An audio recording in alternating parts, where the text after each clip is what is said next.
Hello. Hello, stream. Keep saying hello while I get stuff set up. Great Ace Attorney time. Let's go. It's been a week. It's been another week. I should I left us on a bit of a cliffhanger last time.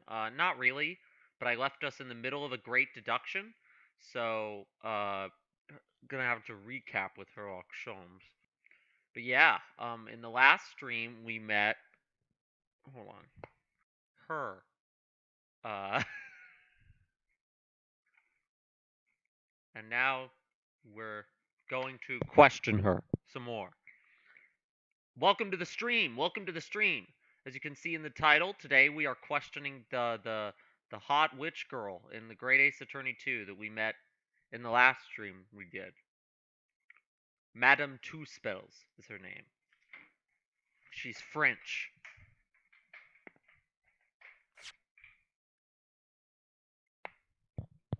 So let's get started.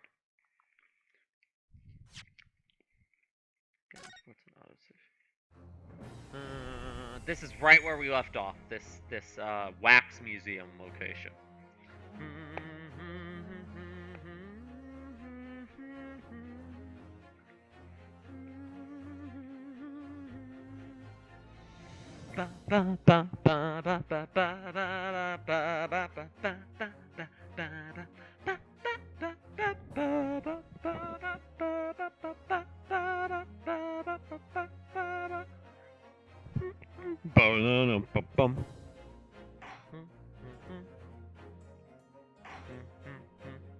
The Return, Episode 3, The Return of the Great Departed Soul. Investigation Part 1, Madame Two Spells.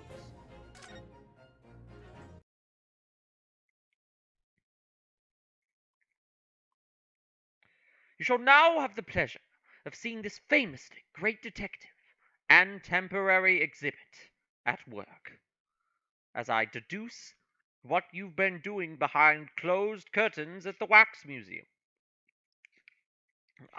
When I cut stream last time, I was planning to play later, like last week, but I don't know. I ended up dragging it out. I kind of the more the more time I spend between each stream of this game, the longer it will take me to beat this game.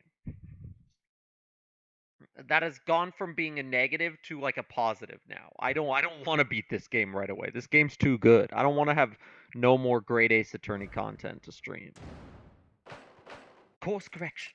Hold it, Mr. Sholmes. Dum, dum, dum, dum. Topic 1. Waxwork's fate.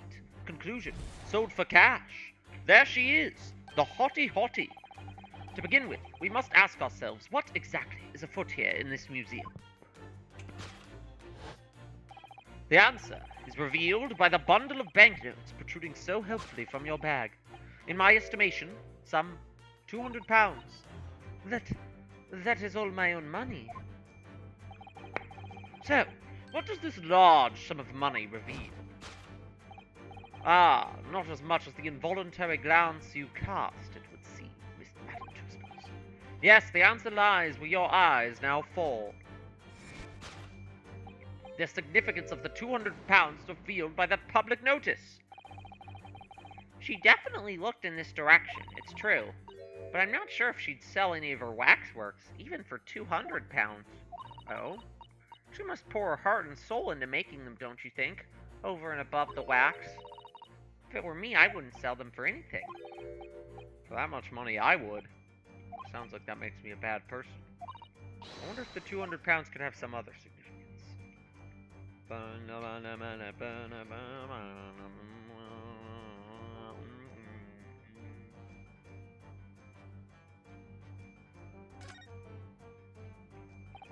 Waxwork for sale. Would anyone really buy models of mass murderers? I think I'd rather have £200 in my pocket. Exactly. You could buy one of those brand new types of steam carriage. That's what I'd spend on it if I had it, no question. Okay, there must be another explanation for the money. Alright. Oh, okay. Note on the wall behind there. What's that note doing pinned on the wall there? Dear Madam Two Spells, We've taken the prisoner from this... The prisoner? What? The price for his safe return is 200 pounds. Have the money ready by noon on 23rd October. What? This is just like the sort of thing that's left behind when someone's kidnapped. It's a ransom note. Okay, maybe this isn't what I thought it is. My impression, my thoughts of what is going on in this scenario is that Madame Two Spells is making wax figures. Will, like, for a price, she'll make a wax figure of somebody that they can use as, like, a replacement for their body. Like, it's like a body swap kind of thing. And that's related to the killer of this case. Or the killing in this case. But now I'm just a little confused.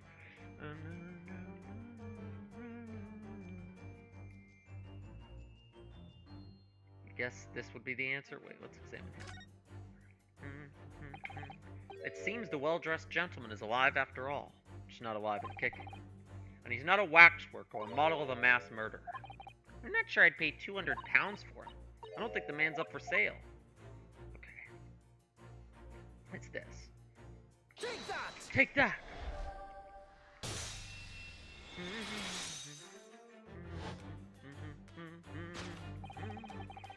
The significance of the 200 pounds is revealed by that ransom note. Quite so. And we must congratulate these criminals on their inventiveness, abducting a waxwork. 200 pounds is no small ransom fee, yet you clearly intend to pay it. The model in question has a special importance, so I put together all the money I have. I didn't think there was actually a stolen waxwork back there. I thought that, like, now I'm confused. What is going on? In summary, then, the 200 pounds you have in your handbag is ransom money. Now, let us explore the next curiosity with which we are presented. Who is the portly gentleman stretched out so peacefully on the floor? It would appear the man has suffered a severe shock, the cause of which is clearly known to you. He's saying clearly a lot. I like it. It doesn't mean anything unless you're, like, in on dumb memes. Unfortunately, madam, keeping secrets does not appear to be your forte. What dealt the man such a shocking blow was, of course, the 200 pounds. So if the waxwork was kidnapped, where does that leave us in terms of who this man is? We could just ask him when he comes around. I think the point of this exercise is to understand the beauty of the deduction process, Iris. Yes, you're right. Hurley's trying so hard, we mustn't let him down. Well, there's little doubt he suffered a shock. That much seems clear. But in that case, what's Madame Two-Spills trying to hide? Oh. Rotate around the full body Madame Two-Spills shots. You're trying to hide your hand? That's an oddly mannish looking hand. This is just Madame Two-Spills' right hand, isn't it? Like, it looks like a different tone than the rest of her hand. Or than the rest of her. This is a left hand as well, look. Oh, it's a wax hand. Yeah. Yeah, okay. It's made of wax. I was like, that doesn't look like her. That doesn't look like her hand. So there's a wax hand back here. There's a long hair braid. My eyes are over here. Madame Two-Spills has very long hair, doesn't she? Yes, but you couldn't tell from looking at her in the front. From the front. I'm a little flustered. You know, it looks rather like a whip, don't you think? The sort of whip that could have floored the gentleman with a single crack. Mommy? Whip, mommy? That seems a little far-fetched, even for you, Runo. I think it could be the hand, or I don't know.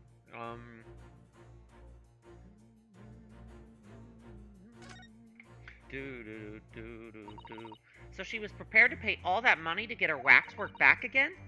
Really must have been a very special model of a mass murderer. Just how special can a model of a ruthless killer be? Well, anyway, we can be very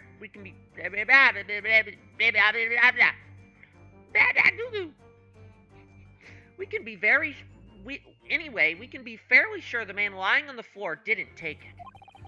I suppose we should leave him in peace.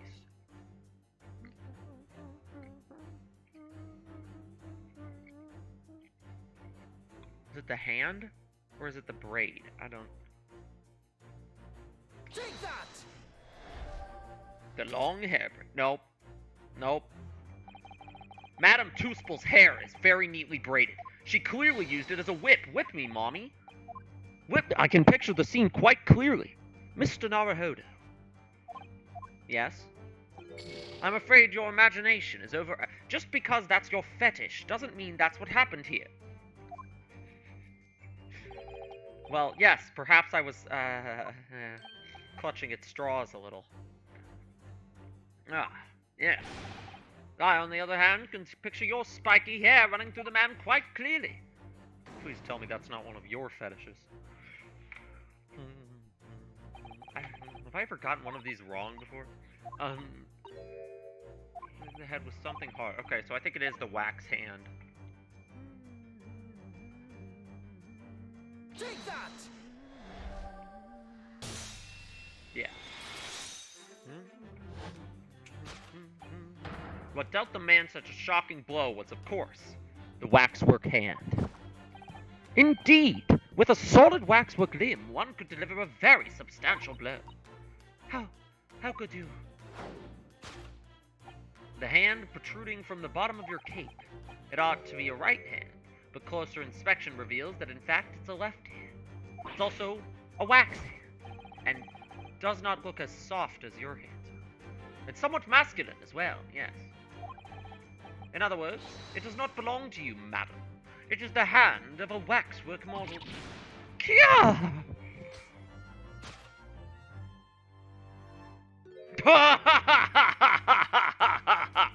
Shots that go hard. Screenshotting that shit. Some of the visitors... Get out of here. Some of the visitors of the museum... My museum can be... troublesome. They meddle with the exhibits and cause damage. So you mean... that arm? Yes. The gentleman saw fit to try to remove it as a souvenir. No small keepsake. Like taking a whole branch of a cherry tree when you go to view the blossoms. So what does this have to do with the, like, teleporter killer thing? Killing thing. I thought this was, like... Is my theory just wrong completely, also? Insane. You confronted the man and tried to take the arm back. And the result? The scene we see here before us. He was knocked unconscious. A point we may need to revisit later. But for the time being, we have our conclusion. Yes, the killer in this special exhibit has been kidnapped. Topic 1. Waxwork's fate. Conclusion. Kidnapped. Solved. Topic 2. Waxwork location. Dun, dun, dun, dun, dun. The question that arises then is, what has become of the waxwork that changed hands? Let us consider that problem for a moment. You cannot possibly... What immediately strikes me about this conundrum is the young man standing over there. Who is this fellow? To find the answer, we need only to observe his neckerchief. According to Mr. Sholmes, the yellow neckerchief is a sign to other policemen that some crime is underway. A way of communicating with his colleagues without revealing his identity, yes. It's a secret that's closely guarded by Scotland Yard. That Mr. Sholmes didn't hesitate to give away. Well, uncovering secrets is any detective's true nature, of course. Right. Anyway, judging from Madame Toothspill's reaction, I think perhaps we might not have identified the man quite correctly. Okay, so he's not actually a detective. He's the... What the? The man has a stub sticking out of his shoulder where his arm should be. Ah, well that settles it then. I like that. Okay, so there are two people sitting over to the side at this waxwork museum. Sholmes thought the sleeping guy was the wax model, but it was actually this guy that was the wax model. He got them completely mixed up. He cannot distinguish the wax people from the real people. That's very funny. This is a time for the real one.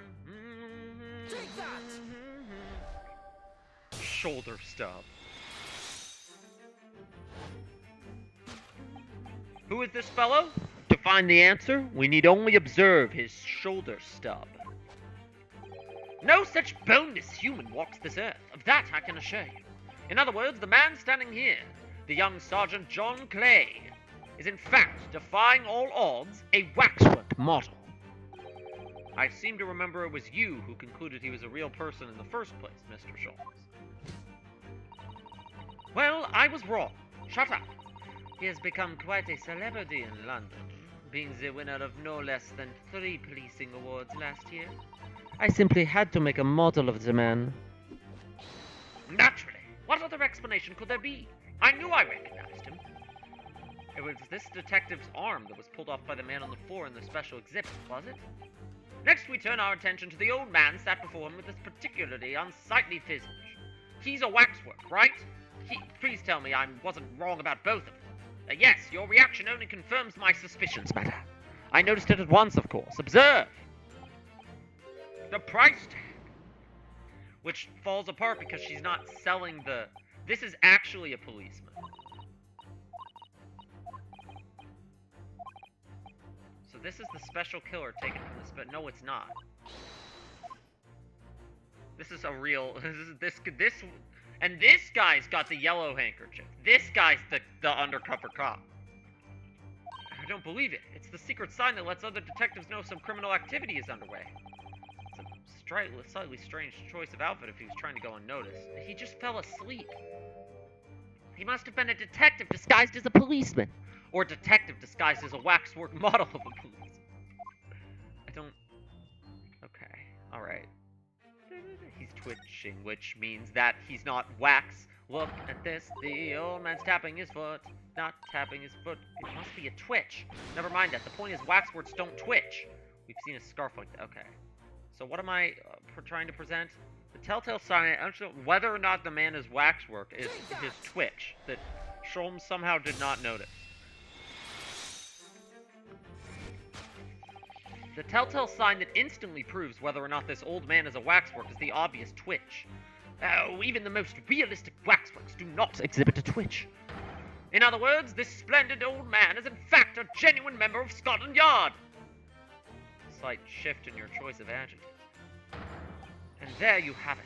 Well, Madam Two-Spoons. Well, what? It was me who contacted the police and demanded that someone come in the first place. He is clearly fatigued. He is sound asleep. But then, what's this tag? No doubt the price tag of the muffler, which the old Bobby purchased recently at a local market. And I presume you've observed the scarf tied around his arm? Yes, the secret sign used by detectives to show that some criminal activity is currently underway. Of course, because, as you know, there has been just such criminal activity happening here, as you deduced from the very beginning, Detective.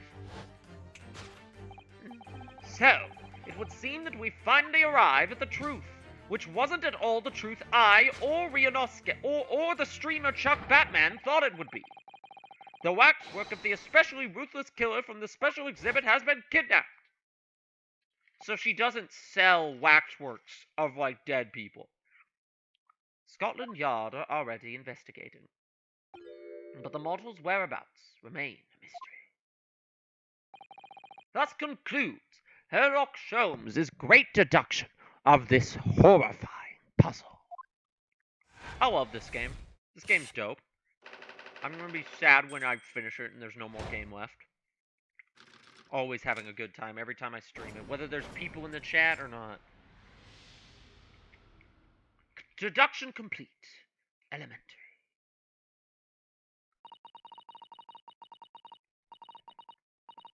All sorts of people visit my museum here.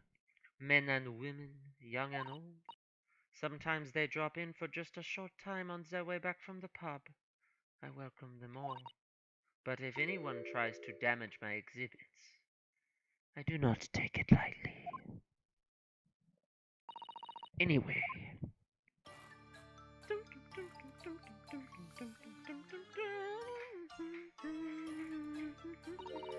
Your great deduction was even more enchanting than I had been led to believe, Sherlock Sholmes. It was a pleasure, my dear madam. I'm gratified that you enjoyed the spectacle. And as for your rough customer, I have no doubt he'll regain consciousness shortly and return home. What concerns me more is the waxwork from the special display, if it was indeed genuinely abducted.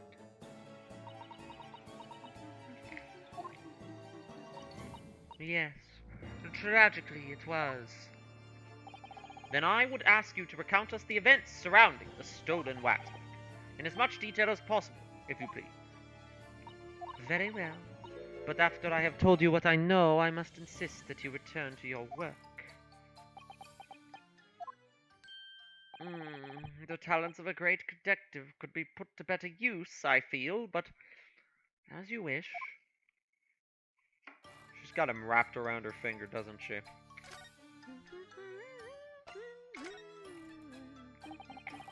Tell us more about the stolen waxwork, please. It was some days ago now, when I came in here one morning. She's even got like a sick theme. They're S tier character. I immediately noticed that a waxwork was missing from the special exhibit there. It is your most prominent display, so that's why the curtains were closed. And I found the ransom note in its place. Look at her, like, red eyes. Cool design. Ugh. The culprit must have broken in during the night and taken it. So this waxwork that was stolen, it was a model of some horrible criminal, I suppose? Of a particularly horrible criminal, in fact. The killer who left a more profound scar on society than any other, I would say. The Professor. Not a name I've heard of. So, Mr. Naruhodo, seems the circle is complete. What? Sorry? The Professor case happened at around the time I was born, didn't it? Indeed it did, Iris. 10 years ago. A series of murders that rocked the capital. 10 years ago? Yes, at exactly the time that Baroque von Zieks graduated from university, in fact. Oh. So it's not necessarily connected to our case. It's connected to the. I mean, the stolen waxwork probably is connected to our case somehow. But when Sholm said it was connected to what we wanted to ask him about, he was talking about Von Zieks. What? But there's no way he knew that. I mean, I guess maybe he did if he saw the waxwork at one point. If that was back there. So the big event that changed Mr. Reaper's life? As you've surmised, it was the Professor case. This game's DL6 incident. That's the vibe I'm getting here. The Professor.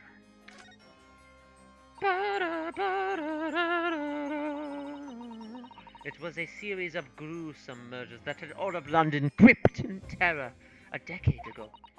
After 5 victims were killed, the man was arrested and put to death. And now he's immortalized here in wax for all Londoners to admire and enjoy. Of course, he happens to be absent at present on account of the abduction. But I don't understand. How is all of this related to Lord Von Zieks? You must first understand, my dear fellow, why it is that the Professor earned such infamy. It was due to the victims he chose, some of Whitehall's finest. What do you mean, Hurley? Those murdered by the Professor were some of the highest members of British aristocracy, members of the nobility, even royalty. It sent shockwaves through the country's administration. Members of the... Ah! Wait, of course! What Professor Harebrained said.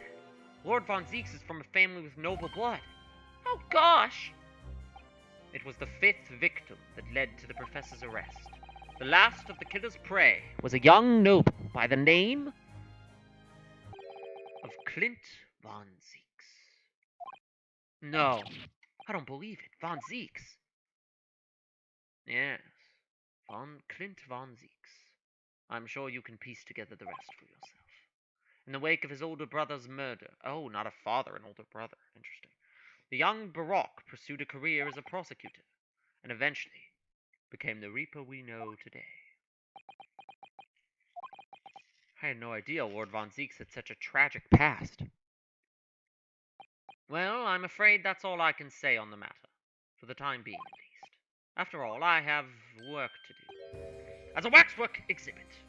I thought that's a stupid waxwork pose he does. I am afraid I shall have to excuse myself as well. Oh, yes, of course. It's been a pleasure, Mommy. Thank you.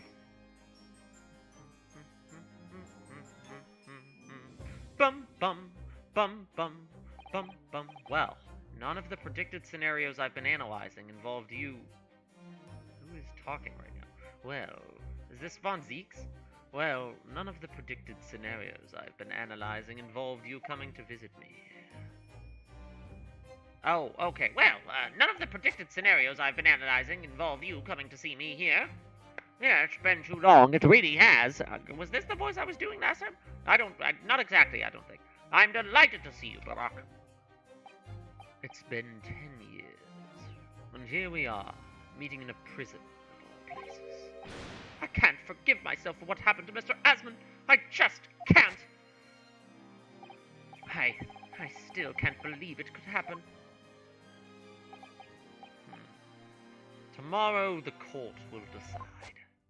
Yes, I have a young Eastern man acting for my defense. He seems reasonable, reliable enough, though. It was an accident, a terrible accident. He assures me he can prove it. I must warn you. Oh, I know. I've heard already. You're going to be prosecuting, aren't you? Yes. Since I returned to England, I've heard lots of stories. Barack, are you really? What? Never mind. I know that you have my best interest at heart. My friend is on trial. I wouldn't entrust it to anybody else. Interesting. Maybe he's prosecuting this because he knows he thinks someone else is responsible, and he's hoping he can uncover it through, like, his prosecution. Of course, I fully understand. Thank you, Barack. Until tomorrow, then. I'll see you in court. Like, maybe he knows something, or thinks this wasn't an accident, but rather someone else is doing it. Intriguing. To be continued. I was hoping we'd have a little more investigate time, but...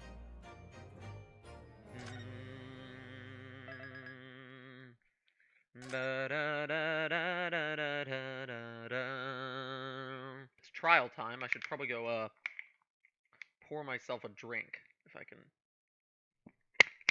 There we go. Jesus. Okay. You know when you open a water bottle and there's, like, a part of it that is just, like, sticking out? Yeah, okay. I'm gonna grab myself a drink. Change the title. We're not questioning the hot witch girl anymore. Sad. That was the first 30 minutes of the stream. Now we're going into the trial. I hope maybe we'll see her in court. Maybe she'll be in the courtroom with us. Maybe she'll show up in court.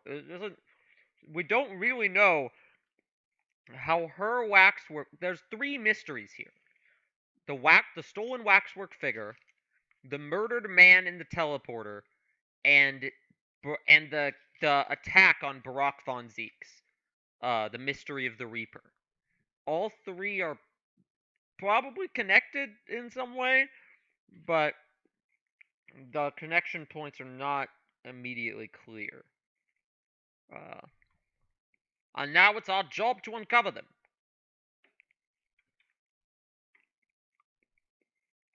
Uncovering the mysteries of Great Ace Attorney 2.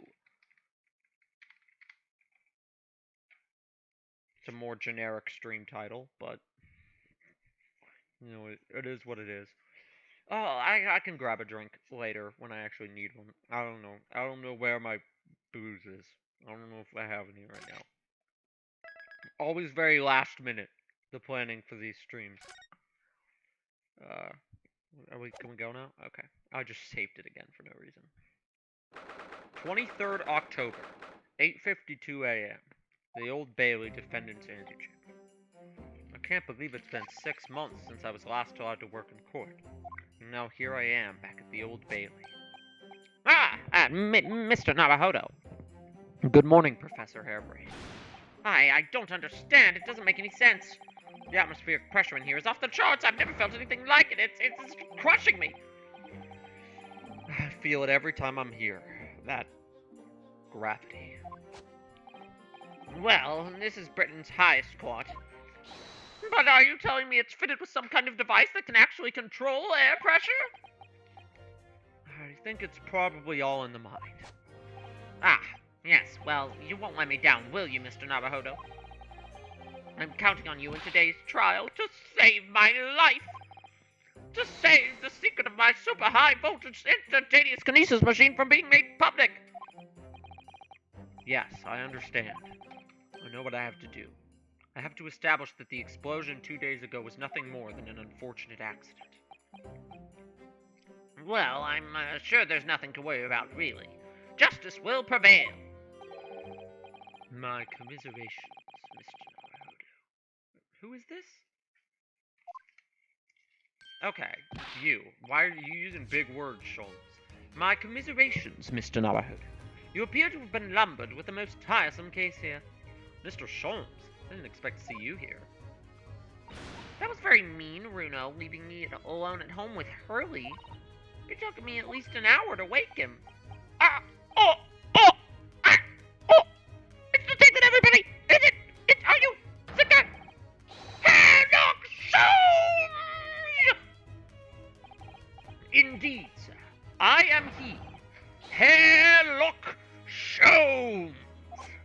Oh, I've heard about all your exploits, even when it's living in Germany. Yes. Ranced magazine is on sale in Germany, too. This month's installment was sublime.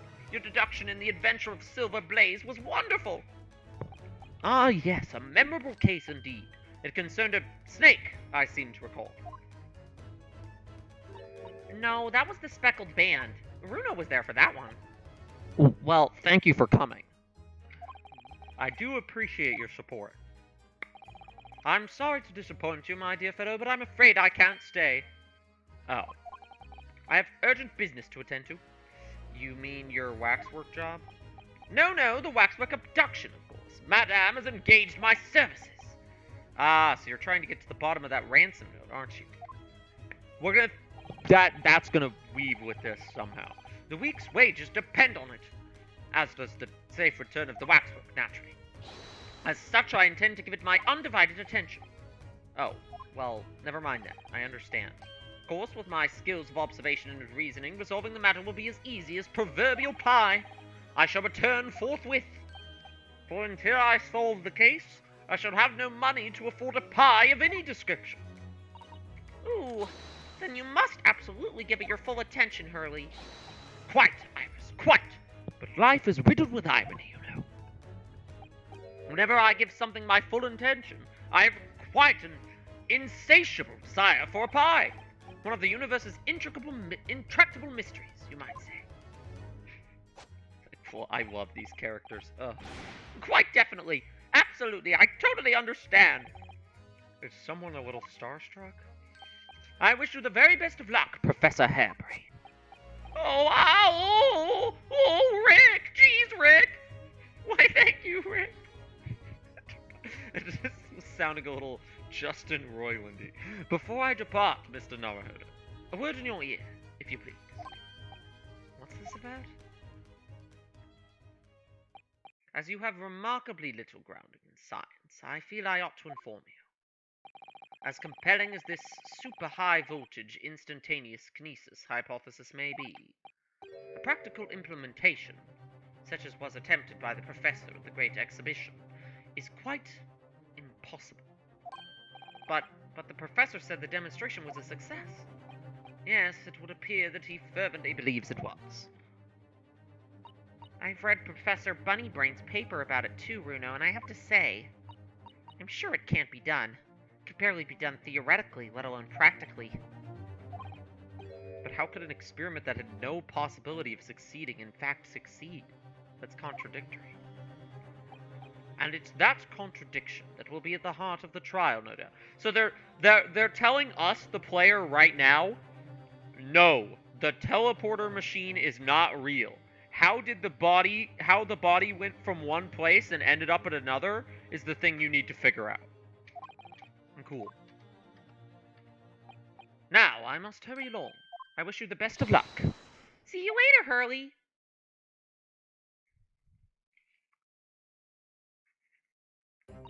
Well, looks like you're on your own today, Bruno. But chin up, you can do it. What about you, Iris? Ah, no, I'm afraid I can't help. I have something I need to do. I see. Hee hee. It's gonna be a big surprise for you when you find out what it is. Counsel for the defense and the defense. So I don't have anybody at my side today on the stand. No Susato, no Iris. An experiment that the laws of science say can't possibly succeed. And a scientist who's convinced that it did. That's the riddle you have to unlock here, Ryunosuke. That's the key to this case.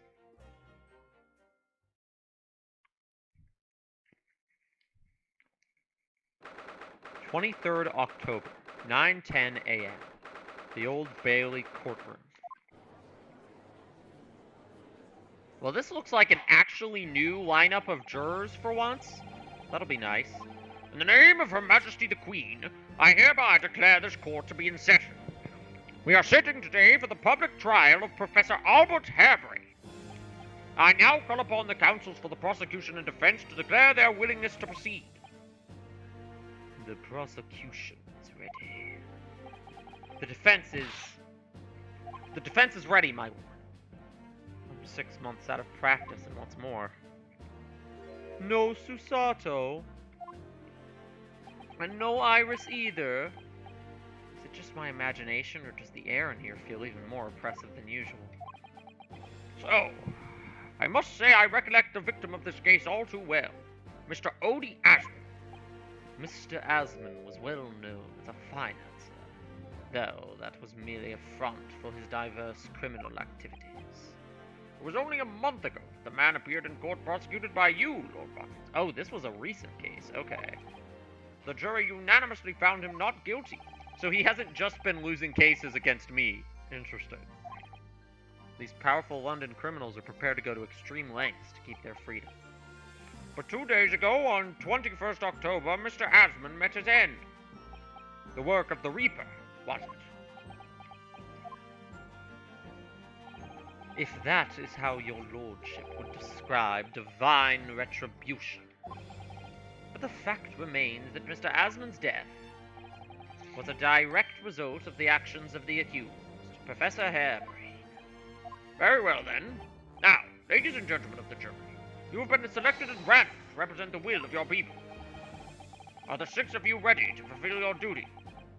I'm most gratified to have been selected to carry out this important civic duty, my lord. Well, these are some rich folks up here. To have a man's fate in the palm of one's hand. Oh, gosh. Oh, golly, it sends shivers down my spine. What is this guy?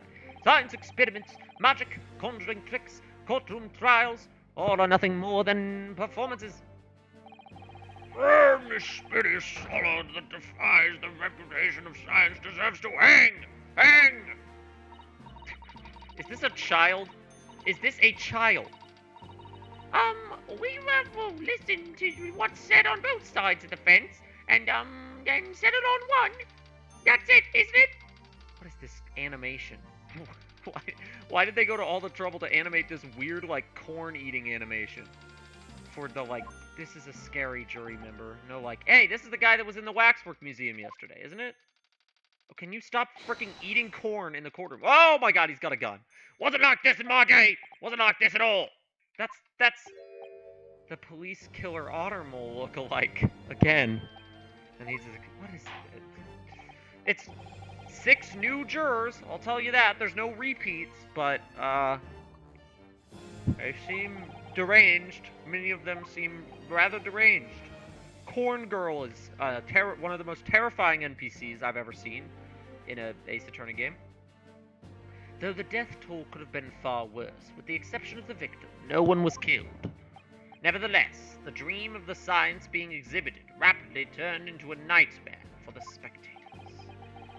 A tragic turn of events, and as such, the eyes of all London, the whole world, will be on this trial. It is our duty to reach a swift and just conclusion, I feel. So, your opening statement, please, Lord Von Zieks. At the heart of this incident is technology never before demonstrated anywhere in the world. One of science's latest developments, I take it. The government is keen to capitalize on the Great Exhibition to improve Britain's technological advantage. The technology being demonstrated by the accused was described as super high voltage instantaneous kinesis. Good Lord! I don't know what any of that means! It's designed to disassemble human subjects using extremely high voltage electricity. And then beam them instantly to another location where they're subsequently reassembled. Sorry, it's a lot of paperwork. Is such a thing even within the realms of possibility? Well, I don't believe it, that's for sure. Disassembling people with electricity, my goodness, how shocking. The whole idea is absurd. The hypothesis would never stand up to scrutiny. Sir, I believe you are a fellow of the Royal Society, are you not? And an expert in your field? I'm doing like 3 different levels of old and gravelly voice right now. I am, and my word on the matter can be considered final. Instantaneous kinesis is poppycock.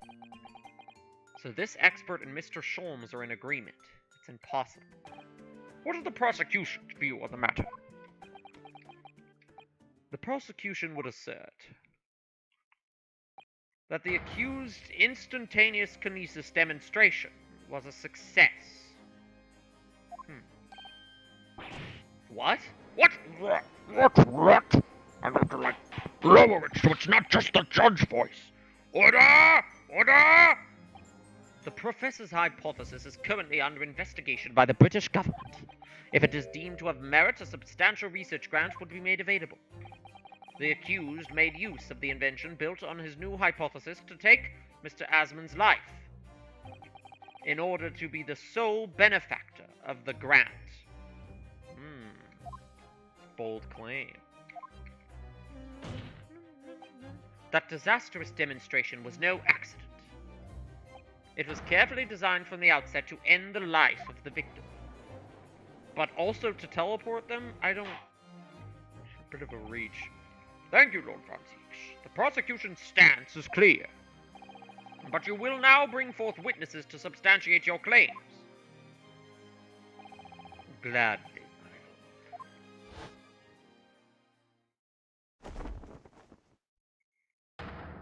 Bailiff, show the first witnesses to the stand. Why, it's always Gregson, dude. I'm out of pretzels. I had a bunch of them last week. I ate them all. Witnesses, state your names and occupations for the court. Yes, sir. I've been told I can't eat in the courtroom anymore, sir. Tobias Gregson, Detective Inspector at Scotland Yard's Homicide Division. I was on duty at the demonstration on the day in question and in charge of the following investigation. Albert Harebrained, scientist. You were born in England, but have been carrying out research in Germany in recent years, correct? Yes, that's right. After graduating from university here in Britain, I went to work in Germany and made an amazing discovery, which is what brought me back. I had to demonstrate my incredible hypothesis at the Great Exhibition. What you demonstrated was incredible, all right? An incredible explosion. But the science was a success. The instantaneous kinesis worked. Everyone saw it. They must have done. Yes, there was the terrible accident, but the demonstration of my hypothesis was a success. Well, that much was undeniable, as shown in this photograph taken by the forensic investigation team. So this is the man in greater detail, huh? This was taken inside the Crystal Tower, I take it. The centerpiece of the exhibition. Yes. That's right, my lord. Seems the victim ran straight into it. I see. Very well, submit the photograph as evidence. As the court heard, the victim of the incident was Mr. Odie Esmond. There have been a number of allegations made against the man, but putting them aside for the time being, he was the man who financed the research for the experiment and the demonstration itself. I see. So to summarize the situation for our stream viewers at home, the defendant is accused of taking the life of the man who funded his work. Would that be correct? Exactly. But couldn't it be that the explosion was caused by some malfunction in the apparatus used for the demonstration? That's right, that must be it. My splendid machine. My poor, splendid machine. You saw it yesterday, didn't you? You can't even examine the wreckage thanks to the Special Dispensation for Scientific Equipment Act. Yeah, okay, so when are those guys gonna talk to us? What? The wreckage? The wreckage? But that being the case, how can the facts be established? How can it possibly be determined whether this was an accident or a deliberate and malicious act? Extremely simply, my lord. I beg your pardon? Isn't that right, witness? What? Sorry, me? No, your neighbor. Yes, sir. It was murder, plain and simple. Anyone can state that with complete certainty. What? How can he possibly think that? Thank you, Inspector. I think we'd better proceed to formal testimony. You would explain to the court on what grounds you claim this experiment to have been a front for murder.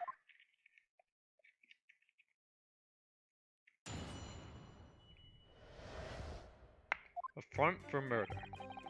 The corpse that went crashing through the Crystal Tower had a broken neck. I made a minor miscalculation in the angle of the beam protection, that's all. That was my mistake. But the post-mortem examination revealed another injury. A fatal wound. There was a lesion in his chest where he'd clearly been stabbed by something sharp right in the heart. So the victim was killed before he went anywhere. And this fella's the only one who could have done it. He stabbed him before launching him? That doesn't... An extraordinary business. In addition to suffering a broken neck, the victim was stabbed in the heart. Information I would really like to have heard from someone other than the judge. The coroner says death would have been all but instant from a wound like that. You could say, in fact, that the victim was killed twice by the accused. No, that couldn't be further from the truth. I have here the experiment plan document that was submitted to the security team. The victim stood himself inside something called the bird cage, ready to be beamed instantly to the second level of the Crystal Tower, about 25 yards away. The experiment did not go according to plan, however. The machine was put into operation and there was a large explosion. The blast caused the beam transmitter to point higher than intended. Accordingly, the kinesis resulted in the birdcage materializing in mid-air, from where it subsequently fell, crashing through the glass of the Crystal Tower's large round window. Okay, but what really happened if the machine didn't work? My word. One assumes that the victim's neck was broken upon impact with the tower, then. I'm so sorry. I didn't mean for this to happen. The machine was just too powerful. But honestly, really, I swear it was just an accident. Unfortunately, that excuse can't save you. No, not considering the sharp murder weapon that pierced the victim's heart. Do we have a weapon? Murder weapon? This is the autopsy report submitted by the coroner. The prosecution would like it entered into the court record. Your request is granted, Count. Okay, I've got a couple things I need to look at in the court record now, after this revealing of information. I was there in person, you know. I saw the whole ludicrous performance. And the only other person on the stage with Mr. Asmund was that disgraceful excuse for the scientists. Then really, by all accounts, it must have been him. And hard to think otherwise, really. A lot of very, square jaw, detailed, chiseled jaw lines on our jury today. Need to focus here. Discombobulate. Recombobulate. It's been a while. It's been a while! Okay, let me look at the evidence logs.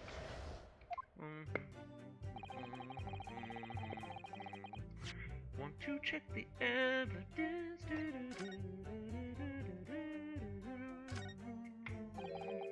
Looks like layers of thick canvas with a thick rubber lining.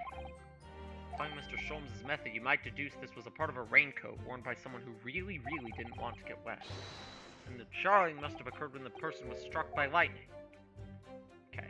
Or maybe not, because that's nonsense, like... Okay, so we got the crossbow, we got this. Let's check out this photo. What is... Okay, that's where he was stabbed.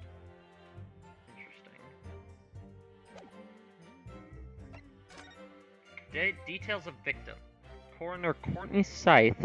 Interesting that they bothered naming her. Details of victim. Name Odie Asman, male. Age 47. Broken vertebra. Hemorrhage of a wound to the chest that pierced the heart, inflicted by a sharp object. Okay. 21st October around 10. Got it. Corpse that went crashing through the crystal tower had a broken neck. Miscalculation of the angle. Fatal wound. This seems like the most important statement. What was I? I was about to say like portent. I'm like swapping words around today. The defense knew nothing of this crucial information. Come on, get the words right.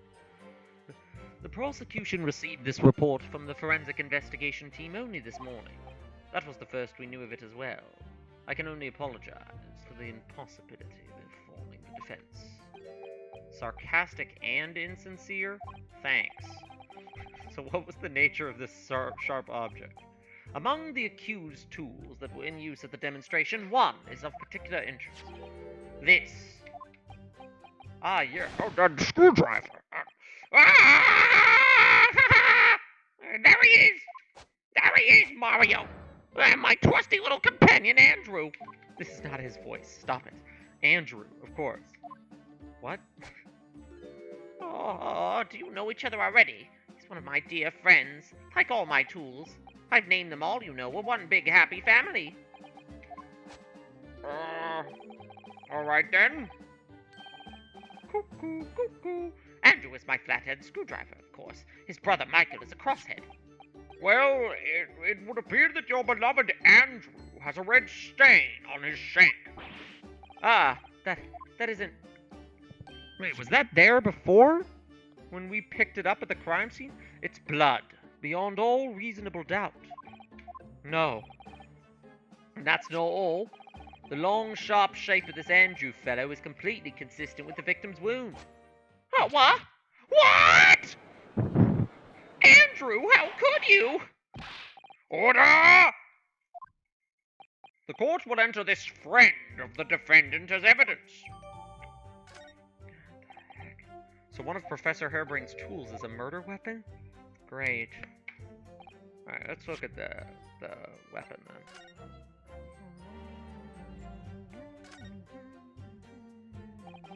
I've seen this unusually shaped handle before. It's the same screwdriver that was lodged in the grill on the floor of the kinesis machine. Definitely make a note of that.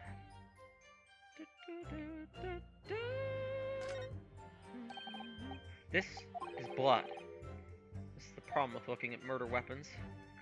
Ugh. That's it? Really? Okay. Alright, so that was the screwdriver we found at the scene before. Victim was killed before he went anywhere, and this fella's the only one who could have done it. Hold it! Press. What grounds do you have for saying that? Ah! You really need to ask. There were only 2 people on that public experimentation stage in front of the whole crowd. The victim, Mr. Odie Asman, and the accused, Professor Harebrain. And we know for certain that before the experiment, the victim was alive. That's right. I saw him with my own eyes. Furthermore, following the explosion and kinesis, nobody went anywhere near the body. In other words, only someone else on stage with the victim could possibly have done it. Check my sound levels. Check my sound levels. Take a drink of water real quick. Make sure that everything's good. Every once in a while you just get a little paranoid, you know? Brett is now playing Grand Theft Auto 2. In other words, only someone on stage with the victim could have possibly have done it. Excuse me. Too. Professor Harebrain, do you have some kind of information that may be relevant here? Professor.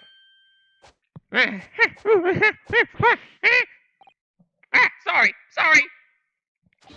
I was just calculating the optimum coefficient of electrolysis to separate molecules in the human body. And the witness stand is the best place for that? Seemed as though you might have something to say about Inspector Gregson's last remark. Ah! Yes, that's right! Of course! He just said that nobody else could have done it, couldn't he? Didn't he? Yeah, that's right. Who else could have stabbed the victim, eh? I don't know! But there's no way I could have possibly stabbed Mr. Asman, as you say.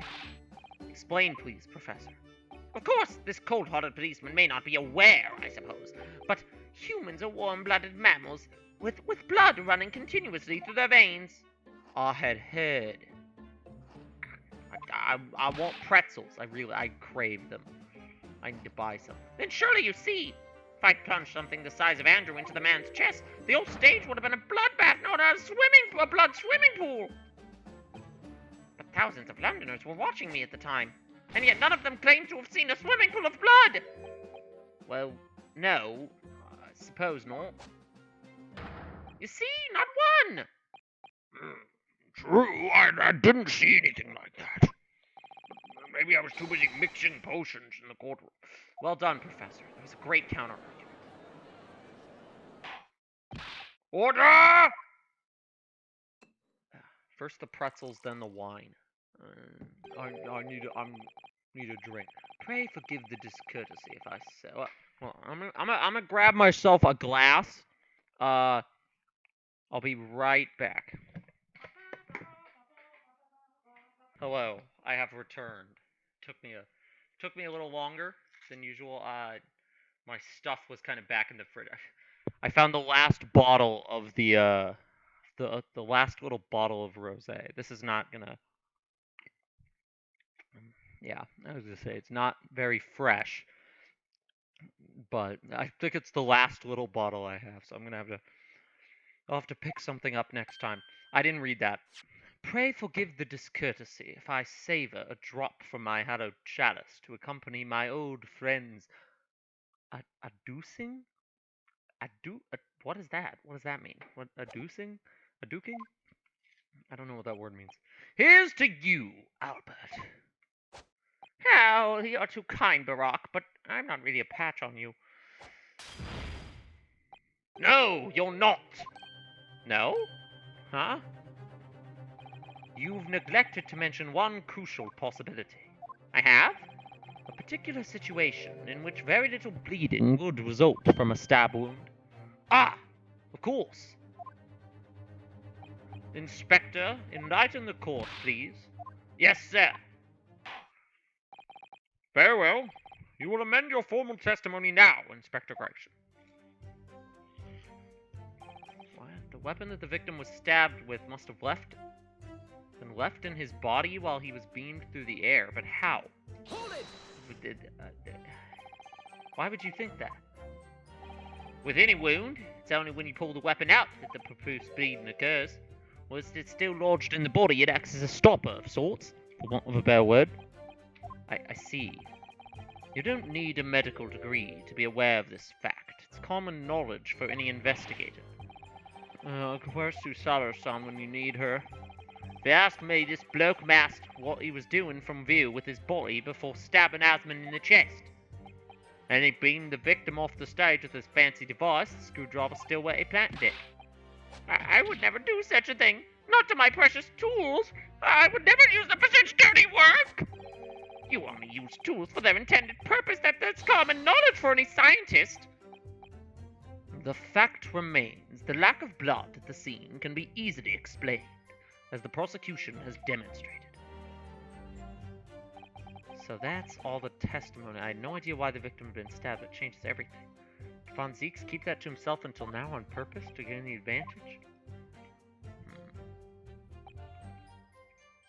Broken neck. I don't think any of these, like, opening statements or the post-mortem examination revealed another injury, a fatal wound. So lesion in his chest, where he'd clearly been stabbed by something sharp right in the heart. The weapon the victim was stabbed with. See, I don't think this is... Because we found it at a different place. We found it at the machine. You say that while the weapon remains in the body, there's very little bleeding. Is that unequivocal? Look, there was no blood on the experimentation stage, even though that's where the fellow was stabbed. And the only explanation for that is if the screwdriver was still in his body, stopping any heavy bleeding. It's common medical knowledge, my learned friend, even on your side of the world. Yes, but about this screwdriver. The thing is, we actually saw it at the scene ourselves, on the experimentation stage. What? It was on the floor by the wreckage of the machine, poking through a metal grill. I went to pick it up, but the detective here stopped me. Isn't that right, Inspector Gregson? Ah, well, now you come to mention it, yes. Inspector, are we to understand that you permitted the defense counsel to investigate? That you contravened the Special Dispensation for Scientific Equipment Act? No! Not at all. I wouldn't do that. I just let him look. Nothing more. I was very clear it wasn't to touch a thing. He touched it without my permission. The screwdriver was in plain sight on the stage. But it shouldn't have been, should it? What are you getting at? If this tool had still been in the victim's body when the victim was beamed away by the machine, it shouldn't have still been on the stage. That's a tizzy, isn't it? That's right. It is a tizzy, as you say. It should have been beamed across the Crystal Tower along with Mr. Ashman, and been found still lodged in the victim's chest. Ugh. Ba, ba, ba, ba, ba, ba, ba. How do you explain this, Inspector? I don't, It looks as though everything that the victim had on his person moved with him when he was beamed. If the screwdriver was still in his chest when the instantaneous kinesis occurred. Obviously, that should have been beamed to the destination as well. You. This is a strange situation. Even though people are saying that this instantaneous kinesis is a scientific impossibility, we're still basing arguments on the assumption that it did actually take place. Alright, time to tighten the screws here. My lord, if the prosecution is unable to explain this inconsistency in its argument, we can only conclude that the testimony given in support cannot be relied upon. Lord Von Ziegler stopped. Oh god. Is that Hairbrain? Is he about to get in our way? Yeah, okay. Do you have something to say, witness? Yes! I knew it! It bears out! The equations hold! Mr. Navarro, don't worry! About what? Without delving into the details, there is no inconsistency. What? Even if Andrew had been lodged in Mr. Asman's chest, my trustworthy tool wouldn't have moved. Andrew remaining on the stage is consistent with my calculations. What? I knew he was gonna interrupt with something that sabotages his own freaking case. It would seem your illusions have been shattered. Clearly, we should hear the accused's explanation. Or should I say, the brilliant scientist's explanation. Oh my god. Just when I'd found an inconsistency. Scientists. Very well, the defendant will testify again. Provide us with the scientific explanation as to why the inconsistency asserted by the defense fails to hold. In the name of Apollo, I will, my lord. Oh, God. The inconsistency explained. To be clear, I'm still at the stage of gathering data in my research. My hypothesis states that kinesis cannot transport metal, though. Hence, the metal weapon would have stayed put. In other words, the point raised by Mr. Naruhodo isn't an inconsistency at all. The inconsistency here is that the time machine... Whatever. We have to prove the teleporter machine doesn't work. That's what we need to prove. Now I have a duty to protect the incredible machine that we built together. Me and Mr. Asman. Mr. Assman. So, the thrust of your testimony, Professor, is that based upon his hypothesis, metal objects cannot be moved by this method of instantaneous kinesis. In other words, since the screwdriver is made of metal, even if it remained lodged in the victim's chest, its subsequent discovery on the stage, despite the victim being found elsewhere, is not an inconsistency.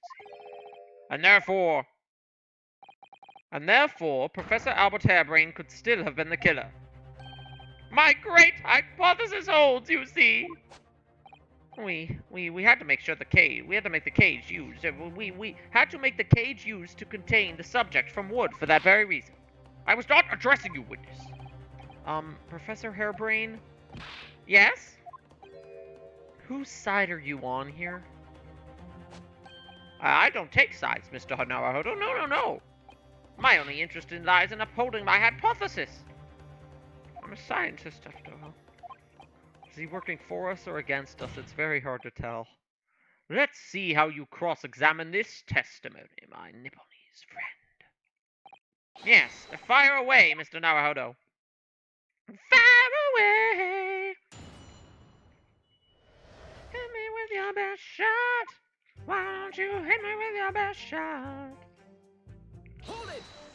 You're still at the stage of gathering data for your research, and yet your retort to my argument wasn't lacking in confidence in any way. No scientist can find the truth without first finding self-belief. Those were the words of a certain scientist I hold in the very highest esteem. But you realize that disproving my argument puts you in a very precarious position, don't you? No scientist should strive to protect himself more than he strives to protect the truth. More words of the same great scientist, you know. Words that are causing me a lot of trouble. Who is this scientist? I'm afraid I couldn't tell you, Mr. Naruhodo. But as soon as I remember the magnificent genius's name, you'll be the first to know. Okay, alright. You're wasting your breath, my learned friend. This scatterbrain even forgets my name at times. So Lord Von Zieks really did have a friend once. But I didn't notice hell freezing over. But this states that the kinesis cannot transport metal. Your hypothesis states it? So this isn't proven then? No, of course not. It's merely a hypothesis, but a good one, based on thousands of calculations. But it is widely known that metals can't be decomposed by electrolysis. Yes, of course, so I am right. Yes, you are right, me. My hypothesis is clearly correct. What is it about incriminating himself that makes this man so happy? It's the whole reason that the birdcage is made of wood, you see. Sorry, the birdcage? Yes, that's what I call the C. obtusa cage, in which Mr. Asman was placed for the kinesis. Is there metal in this photo? Is this metal? Is this metal up here that got teleported? Teleported? Air quotes. Ah, the jail cell in which the victim was detained. Does indeed seem to be made of a timber of some sort. I'll thank you not to refer to it as an instrument of incarceration, your lordship. In short, any weapon lodged in the victim while he was beamed away by instantaneous kinesis would have been left behind on the stage if it was made of metal, correct? Yes, that's it. Yes. It fits perfectly with the mathematical model. But the ultimate conclusion, then, is that the defendant alone had the opportunity to inflict this fatal injury, is it not? Ah! Ah, indeed, sir. God damn it. Someone beam me out of this nightmare. Mr. Asman was the patron of my research. Without him, my work would not have been possible. Now I have a duty to protect the incredible machine we built together. How did you come to know Mr. Asman in the first place? A year ago now, a small provincial science journal published my little paper about my work. That's a scientific journal? Good gracious, I should need new spectacles. I might have had an extraordinary hypothesis and great promise, but at the time I had no money. I had to eat tiny little meals at a tiny little cafe and drink watered-down water out of a tiny little glass. But Mr. Asmund read the paper and came to visit me in my tiny little laboratory. And offered you money to help fund your work? Exactly. That's exactly what happened. I handled the theoretical side of things, and Mr. Asmund provided me with an engineer for the practical. Who is this engineer? Machine bounces, right. We have to apply to the government for some sort of inspection to be allowed to exhibit, I think. I didn't understand all of that side of things. Mr. Asmund took care of all of it. There's something weird about that. Like, they had to... I feel like Asmund schemed something. Like, it could have maybe he was trying... I'm thinking maybe Asmund was trying to fake his own death somehow. And it just, like, went horribly wrong. Because somebody, like, sabotaged. I don't know. I'm like, why would this, like... I mean, I guess he's a financer, but, like, why would this criminal guy support this, like, instantaneous kinesis scheme? I don't know. Weird.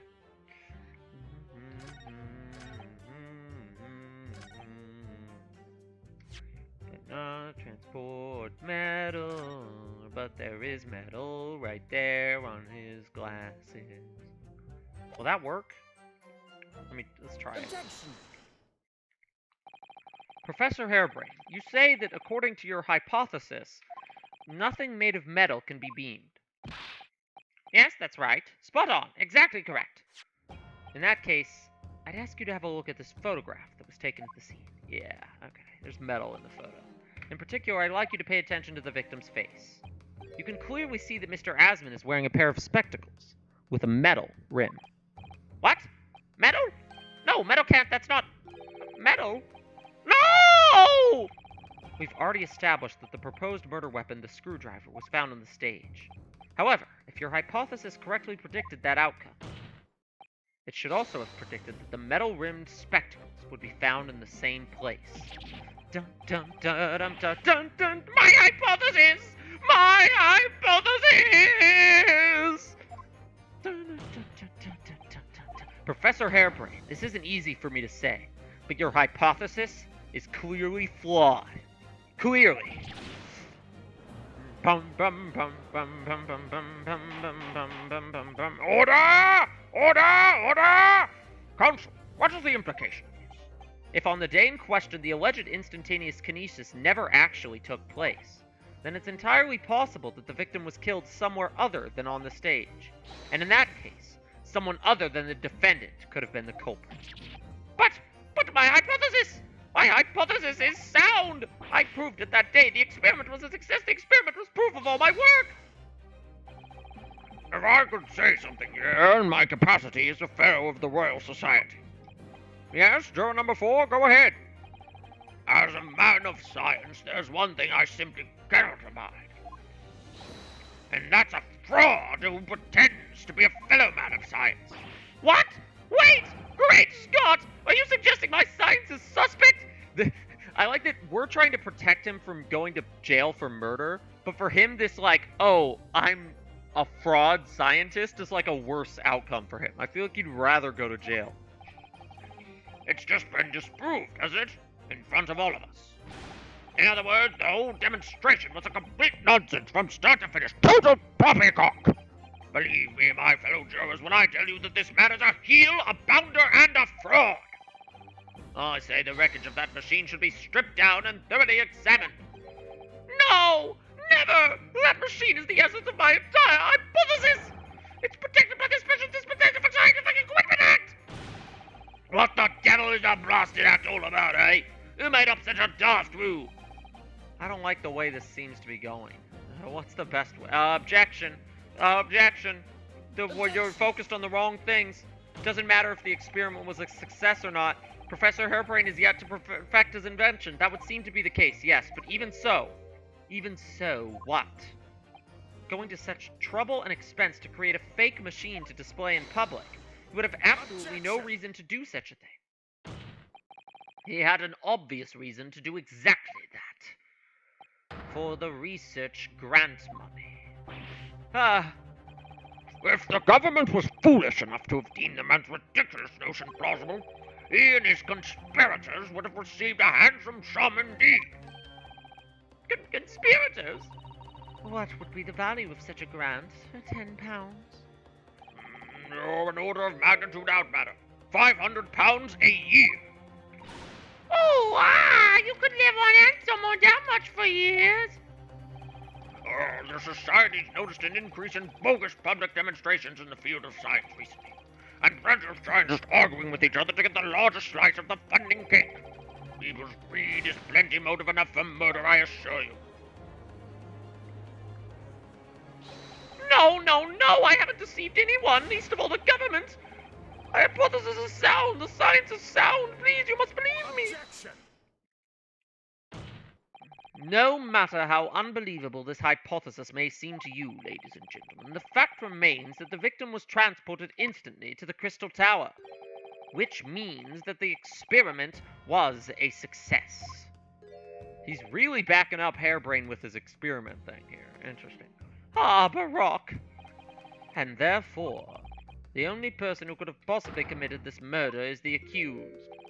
Ah, Baroque. Baroque. Where is this heading? I have no idea. My lord, if I may. Yes, Lord Von Zeeks? The prosecution would like to summon new witnesses to the stand. Oh, God. New witnesses. They were spectators of the demonstration who were occupying special seats. Oh, no. New characters? Okay. Eyewitnesses. All right.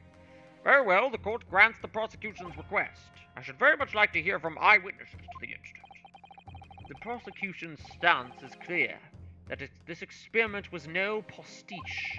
The accused killed the financier victim there on the public stage before the very eyes of the spectators. Now, my learned friend. Oh, yes? It's time for you to make your own stance clear. There's clearly a flaw in the professor's hypothesis. I can definitely see that.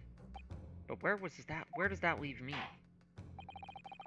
We shall take a short recess now, during which time the prosecution will prepare its new witnesses to take the stand. As you wish, my lord. Good. In that case, court is adjourned for under 20 minutes.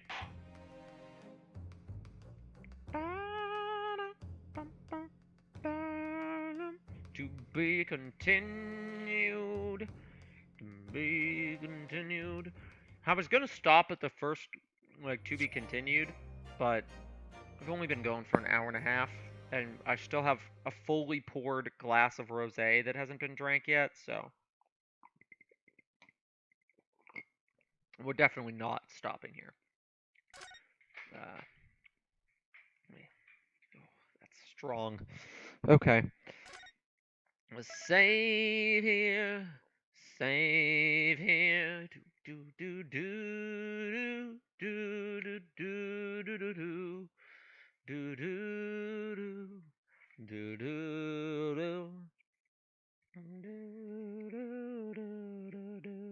do do. This is definitely a kooky case, kooky time. Crazy times. Crazy times. Crazy times, Squid. What do you mean he didn't teleport, Squidward? Okay, we're going back into the game now. Return of the Great Departed Soul. Trial, Part 1. 23rd October, 10:44 a.m. We're already having a recess, and we didn't even have to do, a jury roasting yet. I don't remember what they're called. The jury examination? What is it? It's just roasting the jury members until they turn on each other, basically. Mr. Navahodo, what on earth were you playing at just now, or rather... What on earth were you playing at all along? My hypothesis! My amazing hypothesis! You've been picking holes in it from the start. Sorry about that, but you promised me. You said you'd prove that dreaded explosion was an accident, not murder. You said you'd keep my precious invention from falling into anyone else's hands. But all you've done so far is try to undermine me. Yes, I did make you a promise, you're right. I said that I'd believe in you and fight for your freedom till the very end. But I also told you I was no scientist. I don't understand your hypothesis. The fact is, there's an undeniable flaw in your logic, isn't there? But if I just run through some equations. Yes, you see, it's because my work is incomplete. Perhaps it is. Nevertheless, a man died as a consequence, didn't he? Oh. Oh no! You're right. You're so right. It's all my fault. And I have no right to blame you for my failures. I'm a disaster. Not just as a scientist, but as a human being. Well, it might be a little over the top. And while we're on the subject, what about Brock? He's being awful! Claiming his old university friend to be a murderer, you mean? He's a disaster! Not just as a prosecutor, but as a human being! Oh, but no, wait! He's the Reaper, isn't he? Perhaps he's not classified as Homo sapiens anymore? Glad that's cleared up. Can I double check something with you? Ah, yes, what? The machine and demonstration you prepared. They were based entirely on your hypothesis, I presume. There was no trickery involved. I drew the plans for the machine with my very own hands. Every line was painstakingly drawn with a firm belief that science is the only future. So yes, it's true that my hypothesis hasn't reached maturity yet, but please, Mr. Naruto, you must believe in it. All right, Professor, I understand. Counsel, defend it! Bailiff's force is different every time. It's a different bailiff every time. It all hinges on that demonstration.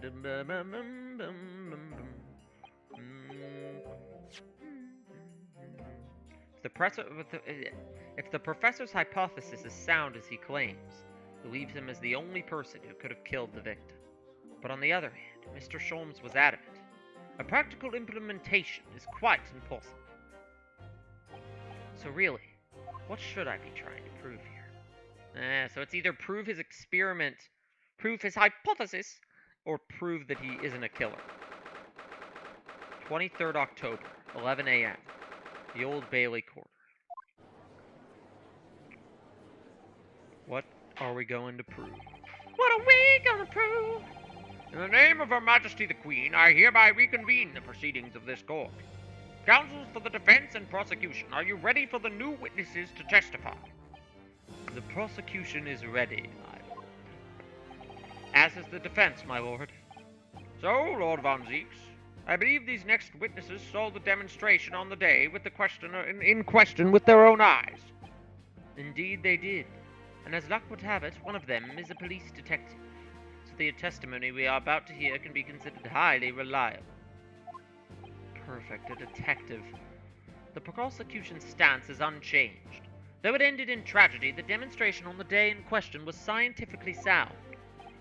And consequently, the sole person with the opportunity to have committed this act of murder is the only other individual to have been present in the stage at the time. The accused. Thank you, counsel. Prosecution's position is clear. So bring forth your witnesses now. I'm, scared of who these witnesses are going to be. Oh, God. I don't... Oh, hi, Gina. Yeah, I figured she'd be here. Is she the detective? That's kind of funny. Witnesses, state your names and occupations for the court to hear. What do I give this guy? My name is... My name is Balthazar Lune. I am the impresario of all the hot air balloons in the vicinity of the experimental stage. My name is Wilhelm Gottfried Sigismund Ormstein. Okay, you know who this guy's reminding me of? The Resident Evil 4, the little dude in Resident Evil 4 who's like, Mr. Kennedy. I don't remember what his name is, but... My name is Wilhelm Gottfried Sigismund Ormstein. I have come to see the great exhibition all the way from my home in Bohemia. Oh, thank you, little boy. I'm very rich. Inspector Gina Lestrade, Scotland Yard. I'm a great detective. Even Sherlock Holmes agrees. I was on security duty at the exhibition, and I got to go up in one of them balloons. It was amazing. Gina, again. But she did mention that she'd seen the disaster from up in a balloon. So maybe she has some perspective the rest of them don't, I feel like.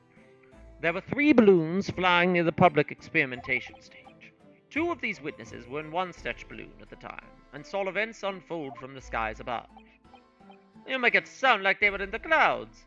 It was only an altitude of circa 60 feet, very low. Well, you can't see nothing if you fly too high, can ya?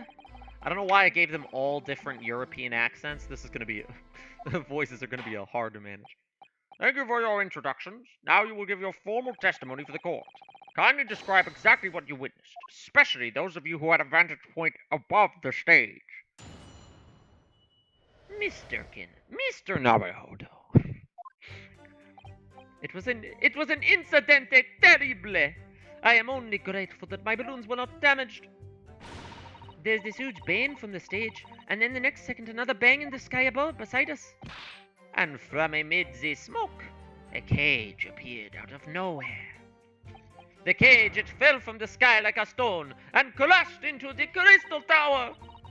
I didn't get a good look inside the cage, but no one went near it after it crashed into the tower. I got Welsh, Italian, and German. Oh boy. I mean, I can't just do like normal voices. A most extraordinary collective account, I must say. Could I just clarify something? There's a detail that I've not heard any mention of until now. Specifically, that there were 2 explosions? More precisely, 2 explosions in 2 separate places. Yes. What? When the demonstration began, the balloon carrying the 2 witnesses was around here. There were other balloons in the air nearby at the time carrying other passengers as well, to be clear. Then, as the power was supplied to the machine, the first explosion occurred. The so-called bird cage that contained the victim disappeared, and a moment later, the second explosion occurred directly adjacent to the balloon carrying the witnesses. So wait, which 2 witnesses were in the balloon? I know Gino was one of them, but which were the other 2? The birdcage appeared at the site of the explosion, subsequently to plummet down into the crystal tower. I was very surprised. Suddenly a cage appeared before... I was very surprised. Suddenly a cage appeared before my eyes vis a person inside. I'm trying to, keep a consistent voices. The blast was so hot, but I didn't want to miss a thing, so I kept my eyes wide. Mr. Narod. This is how I'm going to make sure I do not lose his voice. Mr. Narod. I still have lots of money. Precisely who is this curious infant? I'm told he's a young noble of Bohemian royalty. Apparently, he disguised himself in order to steal unnoticed into the Great Exhibition. Okay, this is a kooky side character, isn't it? Ja! I am here on London on a sightseeing trip with my elementary school. We will have the benefit of a child's point of view in the testimony. Do we really need that? When I remove my mask, this is what I look like. Oh yes, I see. A delightful face, I'm sure. Cherub-like, even. Ah, everybody says so. Great disguise, then. Wait, what's the disguise? What are we talking about? Namely, that despite ending in an explosion, instantaneous kinesis was successfully demonstrated. And furthermore, that until the arrival of the police, no one approached the crystal tower where the victim fell. Therefore, only the accused, who was with Mr. Asman on stage, could possibly have committed the murder. Yes, thank you, counsel. The prosecution's views on the matter are quite clear. So, the defense's cross-examination now, please. Yes, my lord.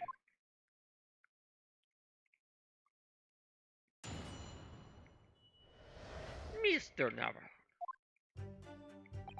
It was an incidente terrible. I'm only grateful that my balloons were... Let's just press all of these, because I didn't really process any of their statements, because I was focused on trying to keep the accents, consistent. There were 3 balloons flying above the experimentation stage at the time, I understand. See, all 3 of them, my my bellissimi bambini. They are very popular, signor. Some people will pay £10 for one ride. £10? That's more than my annual stipend. £20 a month. That is my pocket money. Mr. Naruhodo. Royals have all the luck. I got up there for free, I did. Play the old I work for Her Majesty's police card, you know? Detectives have all the luck. If they're so popular, why would you only be operating such a small number? Okay, so this guy was in charge of running the balloons. Got it. He also carries balloons around and wears a hot air balloon hat with a little flame in it. I'm noticing. Balloon character. Funny balloon character. Because, if I have too many in disguise, they could crash into each other. The operators for the balloons were decided by lots, with each operator manning a particular area. See, and the zone above public experimentation stage is the most profitable. The other impresarios, they hate me. Thank you, witnesses. I think the court has a clear picture of the arrangements for balloon rides. Perhaps we could hear more about what you actually witnessed at the incident? Right, I can fill you in there, my lord. There's this huge bang from the stage, and then another bang in the sky beside us. So you actually saw the incident happen from up in the air. Yep, and it's amazing what a detective gets to do, eh? I'm telling you, it'll be in a lawyers and mugs game. You should join the force and we can go flying together. You know me so well. Yes, well, anyway, could you tell us exactly what you saw, do you think? Everything. We saw everything because we were up above it all. That dodgy cove climbing into that cage, and that dodgy professor putting all them letters. And that's what happened. That's when it happened. That's when there was that massive bang and the cage just disappeared. Just like that. You are describing the moment the subject's body was decomposed by the electricity, I believe. I didn't know what to make of it. But then there was another bang, right in my ear. And I looked around and there was a huge, great fireball right next to us in the sky. And there was nothing there before. Excuse me. Master Gotts. Does your memory of the day differ? Oh, my teacher at elementary school said that when you meet someone for the first time, you should always use their full name, Mr. Naruto. Yes. What was it again? Wilhelm Gottfried Sigismund Ormstein. Just the four names then? The point is, do you have something to say? Something to add in response to Detective Gina Lestrade's last remark, perhaps? Oi, get it right, Odo. It's Inspector Lestrade. Why does everyone have a problem with how I address them at the moment? Oh, Mr. Naruto. That is not what I saw. Oh? Yeah, there was a second explosion, and it was right beside our balloons, that is true. But I'm sure... Which is what I said, isn't it? 1 minute there was nothing there, the next a massive explosion. My teacher at elementary school said that when someone else is speaking, if you are rude enough to interrupt, you will have the most awful life imaginable! Are all Bohemians brought up to be so full of joy? Oh. Give me a green balloon, Mr. Balloon Man. Thank you. Just before the second explosion happened next to our balloon, I clearly witnessed a green balloon flying in the sky. A green balloon? Hey, you what? I never saw nothing like that. Well, I did! I saw it, and you can't say that I didn't! I will complain to the council. I will cry and I will scream! My testimony is the truth! I am Bohemian Prince! You cannot say it is lie! That is not allowed! This menace character. When they were talking about new witnesses, I was like, at least one of the new witnesses is just gonna be like annoying and unhelpful as crap. There's always one. Desk, playing the bleeding Mordecai, are ya? Typical. Says the orphan who likes to remind people she works for Her Majesty's police. Truly a stellar lineup of witnesses with very reliable testimony here. And in that case, young man, I must ask you to amend your formal testimony. In the interests of cordial national relations between Great Britain and Bohemia. It was not this guy that exploded. It was a green balloon that was next to us at the time.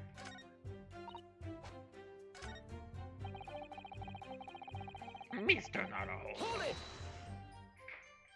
A green balloon, you say? Are you sure about that? Of course I am sure. I am a proud Bohemian prince. All these questions are making me boring. Boring. Woohoo, I go to sleep. I think you mean bored? Ah, English is very annoying. The language of my countrymen is far superior. Ragazzo, it is very wrong to lie. Lie? Flying balloons never explode. If for the same reason the planets never explode, it is logical. Please tell me that doesn't mean logical. This cartoon accent, man. It's not my fault. They literally have written into their text that they're Italian and German. I would love to do, like, a normal voice, but the game said no. If you insult me, you insult all of Bohemia! My day. I will have the army come and shoot all of your stupid balloons out of the sky! All of them!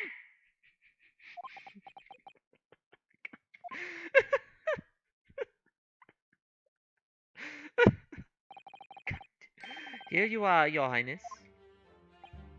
This episode is accents galore. I was doing French. I've done French, Italian, German, Welsh, and like British. I mean, I do British every episode, but like. Now that peaceful relations have been restored here in the courtroom, perhaps we could return to the testimony. Did you also see the moment that the cage materialized, Mr. Duke? No. I did not see the explosion myself, however. The cage, it fell from the sky like a stone and crashed into the crystal tower. Hold it! Did you see that actually happen? No, in reality I did not. I saw after it hit the tower.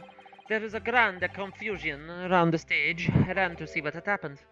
I was terrorized by the idea that one of my balloons had crashed. I suppose they are his livelihood. But when I looked up to the sky, all my precious balloons were still there. I saw it, though. I saw it slam into the tower. After all, I am a detective now. Then tell us what you saw, Inspector Lestrade. That's what I like to hear. They're all just, like, interrupting each other. I didn't get a good look inside the cage, but no one went near it after it crashed into the tower. Was it you who gave the order to keep people away? Eh? Use your head, Odo. How could it have been me? I was up in a balloon, weren't I? Right. So, because I wasn't available, it was the boss who had to leg it over there.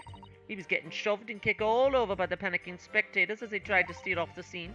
It was a real sight to behold, I can tell you. Amazing. Poor Inspector. Yeah, she didn't do... She, like, her idea of doing her job is to just, like, sneak on the balloon and watch everything that happens. Oh, I love it.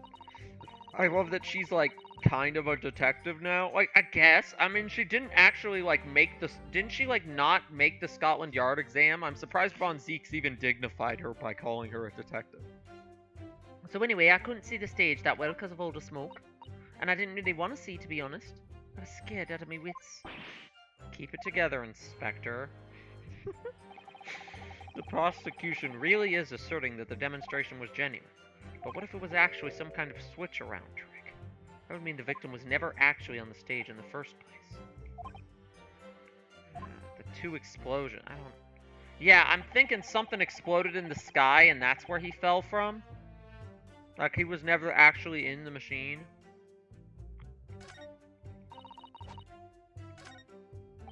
Green balloon. Green balloon. Objection! Wait, that's not an objection. That's a piece of the green balloon. But it's not actually a contradict. Where does that contradict? There's not the skies that exploded. There's a green balloon. This huge bang. Wait. I was grateful none of my balloons were damaged and there's a piece of a balloon. Objection! This is where we present it. Mr. Lune, on your testimony... Or, Loon. His name is Balloon. Or, right? What's his name? What's his full name? Balthazar Loon. Balloon. God damn it. Bohemian Boy. I like that this just does not have his full name. Wilhelm Gottfried started it. See, that is correct. If they had been caught in the explosion, it would have been terrible. I wonder if you might know what this is. Ah, I think it may be See, part of a balloon. A burnt piece in the fabric of the envelope. Sorry? The envelope? Pardon? That is the large round part of the balloon which becomes filled with hot air. It is made from very thick fabric lined with rubber. You do not want it to rip when you are in the sky? Just as I thought. This piece of cloth was found near the experimentation stage. In other words, as Master Gotts testified, a green balloon did indeed explode that day. Eh?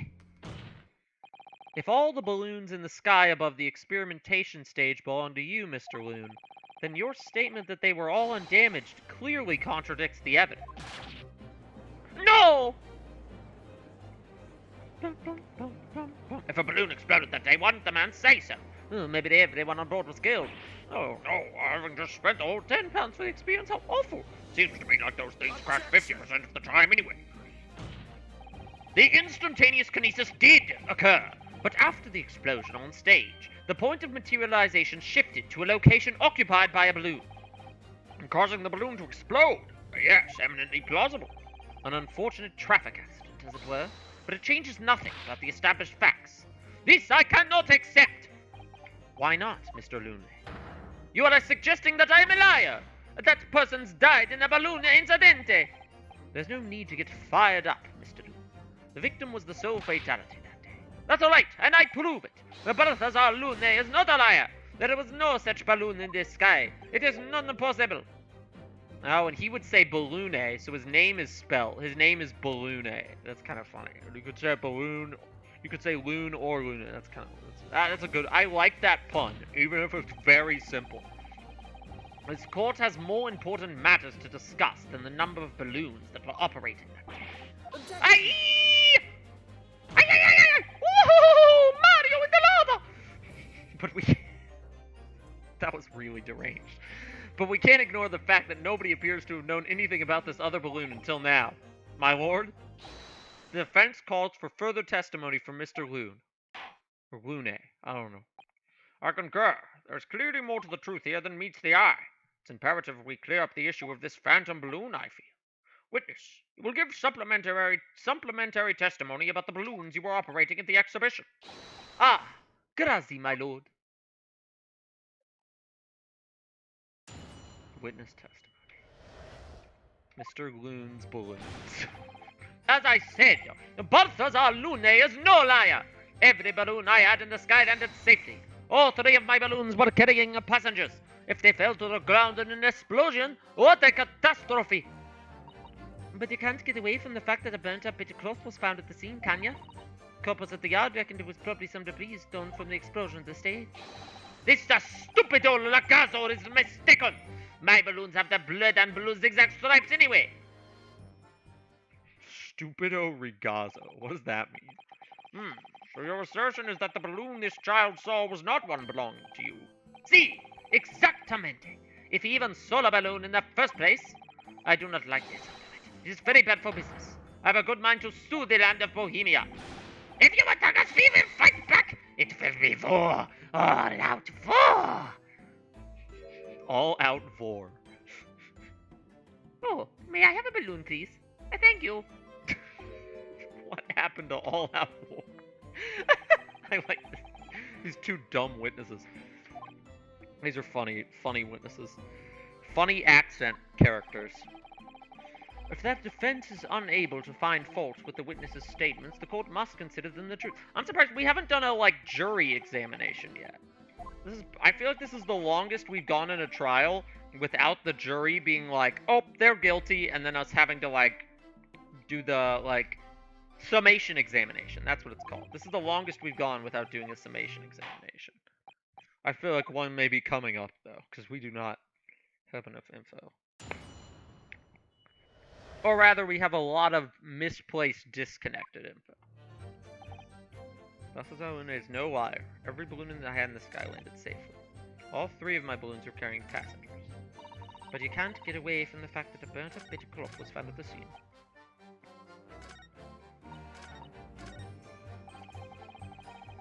Hold it! It would be quite a catastrophe if they fell to the ground for any reason, I think. On that note, Mr. Loon, please tell me, what is it that keeps these balloons in the sky? Are you an idiot? Sorry? That is like asking, why does a candle burn bright? It burns bright because it burns bright. And a balloon flies because it flies. What else? That must be Italian for I don't know. There are two types of flying balloons. Hot air balloons and gas balloons. Hot air balloons work on the principle of hot air being less dense than cold air, whereas gas balloons derive their lift by using a gas that is lighter than air. See, and my balloons are filled with the magic gas, I believe. Hydrogen. Lighter than air, but highly explosive. Good Lord! I do not permit smoking of the cigarette in any of my balloons. We must not let them they cannot be caught fire. Even a small spark of static electricity could cause the entire balloon to explode. What is the matter with you, signor? All that comes out of your mouth is esplosione, esplosione. I tell you, my balloons are perfectly safe. They have to be, or I cannot eat. None of my balloons exploded that day. I am completely sure. But if you still say that is what happened, you must show me the proof. This is fun. I like doing silly accents. Alright, so Mr. Loon had 3 balloons in the air that day. None of them were damaged, then what was the one that exploded? Can't get away from... Hold A it! bit of cloth was found at the scene. I was surprised to find a piece of fabric still at the scene, actually. Didn't you search the area surrounding the stage for clues? Nah, I'm not into picking stuff up off the ground, me. What do you do? Always works out way better diving into people's pockets instead. So much for the new career path. Mind you, the boss was on his hands and knees picking up all kinds of rubbish from the floor. Thing is though, the cage went crashing into the crystal tower, didn't it? Yeah. So that's where most of the investigating was going on. Even so, I would have thought somebody would check thought someone from Scotland Yard would have gathered it up as evidence. Go, listen to you! You stumble across a bit of balloon and suddenly you're the best investigator in the world. Pardon? Well, you ain't got a badge, have you? Like this one. I could arrest you with this if I wanted to. Gina... She's on a power trip. Come to think of it, there was talk of some scorching on the ground at a meeting we had about the investigation. The coppers at the end reckoned it was debris from the explosion on the stage. There was a considerable damage to the stage and surrounding area, wasn't there? Yeah, some of the coves what were watching the experiment were caught in the blast and injured. Good job the old contraption didn't keel over, eh? I hadn't even considered that. It seems there was great panic after the incident occurred. Nevertheless, the police shouldn't have missed a torn piece of the envelope from a balloon. Inspector Gregson can expect repercussions. Like me swiping all his fish and chips, eh? The man's sole pleasure. None of this matters. That Scolapa balloon envelope means nothing. Niente. Is it one of his balloons, or is it like somebody else's balloon? This stupido ragazzo. What is ragazzo? What, you mean the color is wrong? Of the balloons? Si, signor. I do not have any green balloons in my warehouse. And yet, a piece of green cloth was found at the scene, and it's unmistakably from a balloon. Well, I do not know how that can be. For the sake of the argument, let's say that a green balloon did explode above the stage. You couldn't therefore conclude that it happened on the day in question. Why not? There have been recreational balloon flights over Hyde Park operating from before the Great Exhibition. One could have exploded on some earlier date. Unfortunate, as I'm sure you'd agree. You believe it may have been from some earlier balloon accident that predates the exhibition? Si, exactamente. As the signor says, it is not from one of my balloons. Clearly, this little ragazzo from Bohemia is mistaken about what he saw, and that's gonna make him mad. So we're gonna press it. Oh, is ragazzo like child? Is something wrong, Master Gods? It's Master Wilhelm Gottfried Sigmundstein Ormstein! Ah! It was on the tip of my tongue. Yeah, something is very wrong. I know what I saw, Mr. Nariodo. There was a green balloon there. I swear it. I swear it all over Bohemia. I like doing that voice. You can speak as much better language as you like, but it changes nothing. Balloon, please? If you do not have evidence, legazo, then I must tell your parent to punish you, eh? Perhaps we'll let the judge decide when it comes to punishments? Evidence? What is this? Evidence? Did somebody say evidence? Oh, if you do not have evidence, legazo. Evidence? What is this evidence? To give a simple example, young man. A photograph, for instance. Some tangible proof of what you claim. Well, why didn't you say so sooner? I have the photograph here. Good gracious! What? God dang it. I had not been up in a balloon for a little while, so I was very excited. I took lots and lots of photographs! Of the Crystal Tower, of the Bohemian exhibit, of the streets of London, of the hotel cellar, of the balloon! And the instantaneous kinesis experiment, did you take a picture of that? Ja, one picture! Really? You did take one? Ah, but all I wanted was a ride in a balloon. I was not interested in boring experiments. Never mind that. Can you show us the photograph? Oh, of course, and then you will see that I am not lying, that I really did see a green balloon. The photo's in black and white. I don't...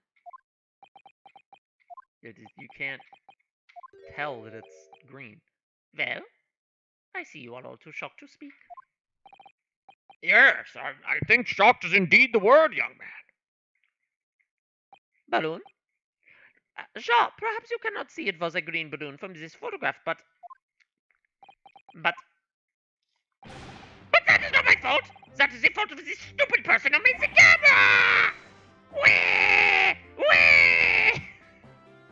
The wham with the, like, A double dots?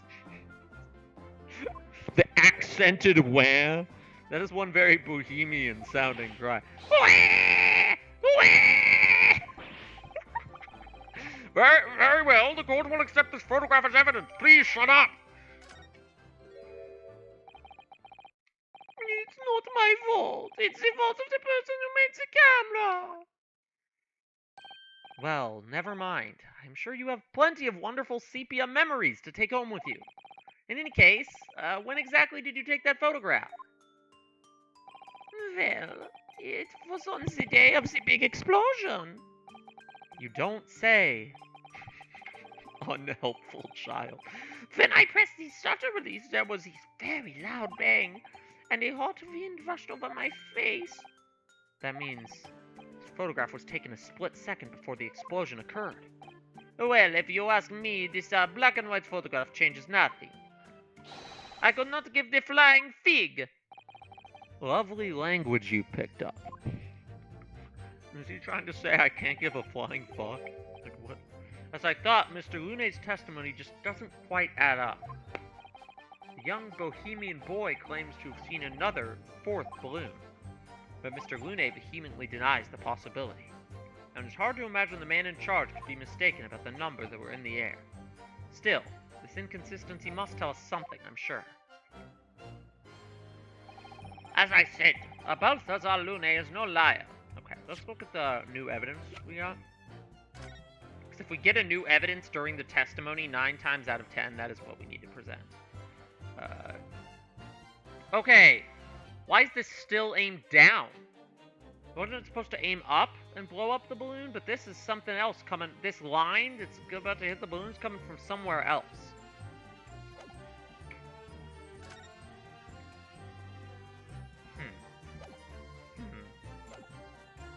Every balloon I had in the sky landed safely.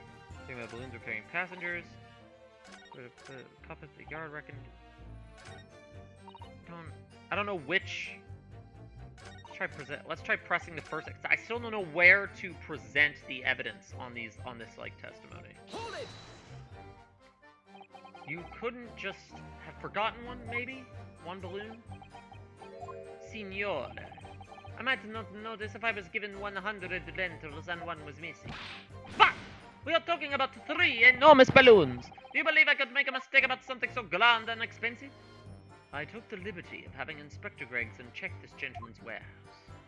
I have the report here. It clearly says a total of 3 balloons. It would appear no mistake has been made then. Surely Miss Lestrade could have been sent for such a menial task. What? Me? I'm testifying right now. I'll tell you what I told the boss. I'll tell you what I told the boss. East End kids like me can only count up to 2. She can't count. She can't read. Obviously that ain't true, but the boss bought it and said he'd have it to go himself in that case. Alright, so there's no contradiction. I don't think it was one of his balloons. That's the thing. So it's one of these other statements that I need to print. A burnt up bit of cloth was found at the scene.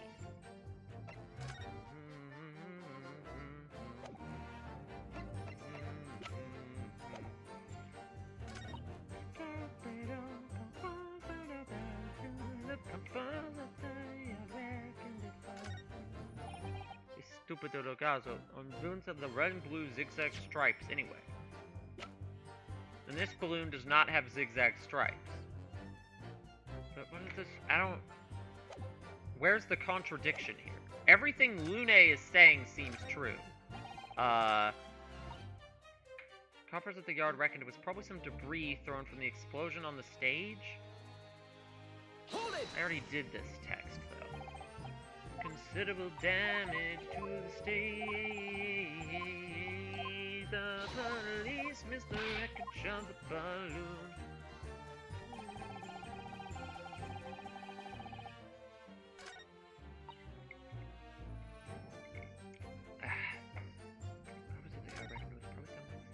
Can't get away from the... Did I press this one? I don't remember if I pressed this one. Yeah, I did press this one. Didn't you search the earlier? What's that better diving into people's pockets instead? Even so, I would have thought so. Yeah. Wait, didn't we read this one? Did we read?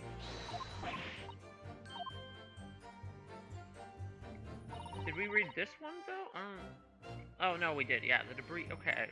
So we have 2 statements from her. It fell to the ground in an explosion. What a catastrophe. The photo doesn't really contradict anything they're saying.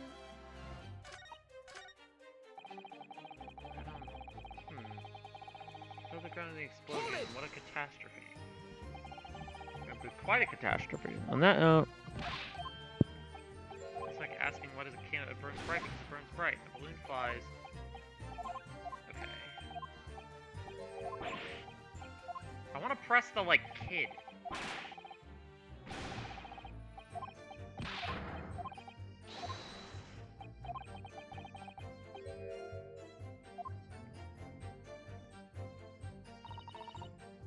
Okay, there was definitely, like, a 4th balloon here.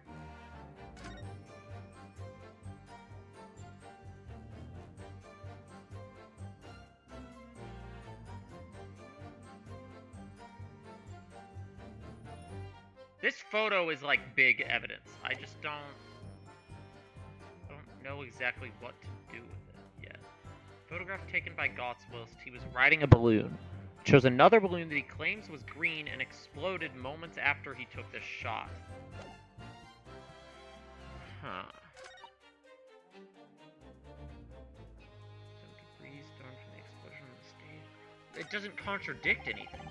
Oh. Red and blue zigzag stripes. Yeah, we know. But this balloon doesn't? Is that the contradiction? Like, I already know that, sure, yeah, I already know that one has it. Yeah. Again, I don't feel like Lune is saying anything wrong. But I also wonder if maybe he's hiding something? Knowledge that there was another balloon in the sky? I don't... Hold it!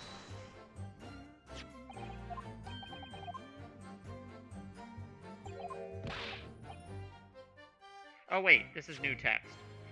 But the prince took a photograph as proof. Proof that there was another balloon.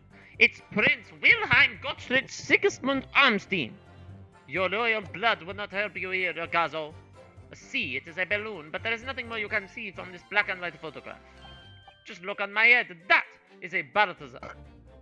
A Balthazar Lune balloon. Excuse me, I'm drinking. Because Von Zeeks hasn't pulled out his glass. I went to the trouble of pouring my last bottle of rosé today, and Von Zeeks has yet to fill up a glass since I did that.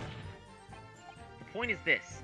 Here we have clear photographic proof that in the sky above the experimentation stage, there may very well have been a balloon operated by somebody other than you, Mr. Lune. Who was it? I want to know. Who was this mongrel with no respect for the boundaries? As I thought, Mr. Lune's testimony just doesn't... Okay. Alright, so that was... But that didn't update a testimony, did it?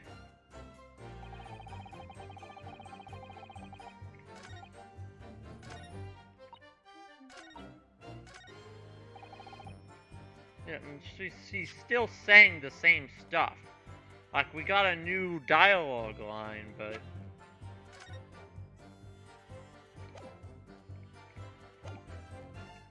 What does this contradict?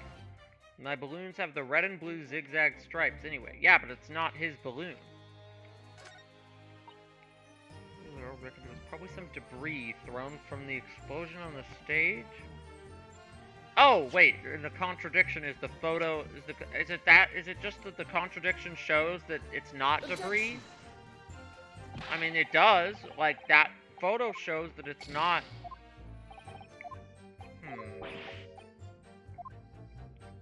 Alright, we're running low on strikes. I don't know what to present here. I sure wish there was somebody in the chat.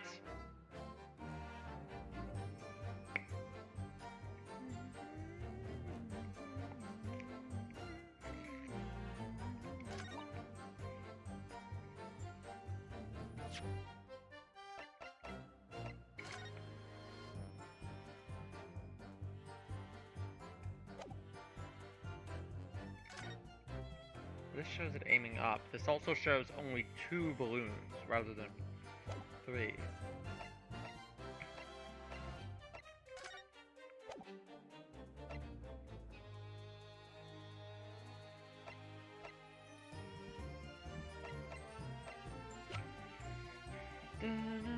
I mean, it's pretty obvious to me that somebody shot down. Like, somebody used the crossbow to shoot down this balloon, I think. And that's probably where Asman actually was, and how he was killed. But how do we, like, prove that? Like, that's, if Ryunosuke could throw out that hypothesis right now, he would. But the game wants me to, like, present a contradiction, and I don't have one.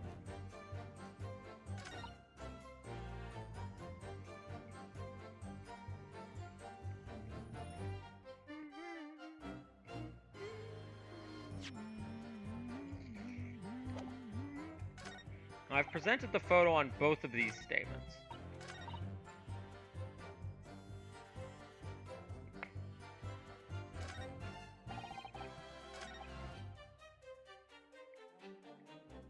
The balloon I had in the sky landed safely.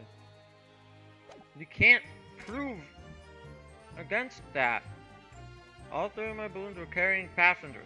They're close to the ground.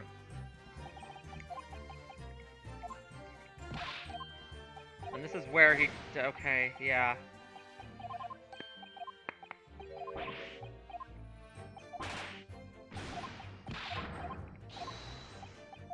I want the stupid little kid to, like, talk again. Hold it! Von Wilhelm Gottfried Signussen Omsman. Robot will not help you, Ragazzo. See, it is a balloon. Shook on my head. That is a Balthazar Lune balloon. Which one is this? A very well-been balloon operated by somebody other than you. Okay, and?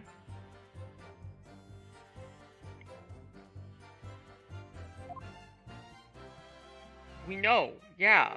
As I thought, Mr. Lune's testimony doesn't quite add up. The young Bohemian boy claims to have seen another 4th balloon. Mr. Lune denies the possibility. It's hard to imagine the man in charge could be mistaken. So maybe he knew there's a fourth balloon up there, but the fourth balloon is not his. Maybe that's what we need to prove.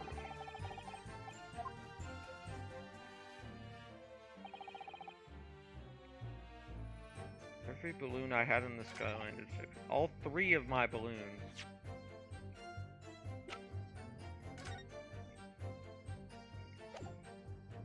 Maybe it's this? All 3 of my balloons landed safely, and this image only has 2 balloons on it. It's a bit of a stretch, but... No, okay. I was like, did somebody draw that based on what they saw? And like, it was actually 2. 3 of my balloons were carrying passengers. If they fell to the ground in an explosion, what a catastrophe.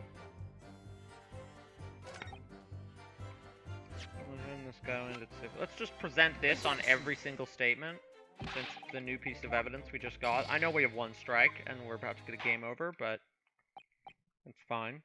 Thank you, Counsel. That will do.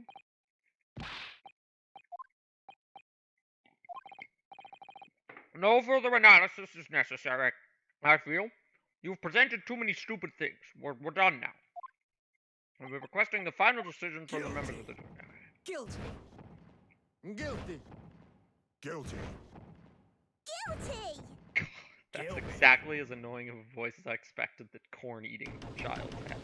We still haven't done a summation examination. That worries me. Usually we do those like an hour into the trial. Or less than. Mr. Albert Harebreen, according to the findings of this court, I now pronounce you guilty. Guilty. I want to like eat dinner.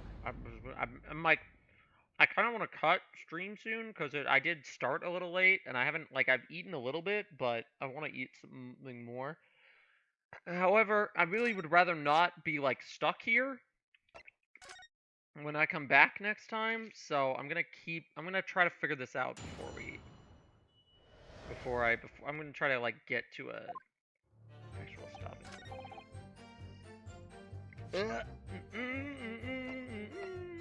What? I don't have the... Oh, retry from this scene means, like, do press everything again? Oh, that's ass. Hold it! Retry from this scene doesn't mean, like, right where the testimony was. It means restart from the beginning of the cross-examination.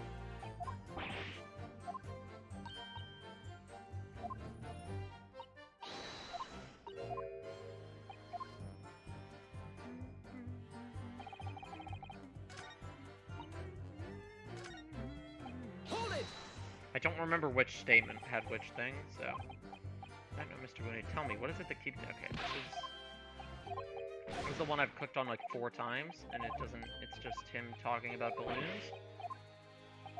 Blah blah blah blah blah... What is explosion? Explosion! Aye! You can't get away from the fact that a bit of thought was found too. Stand up on the ground.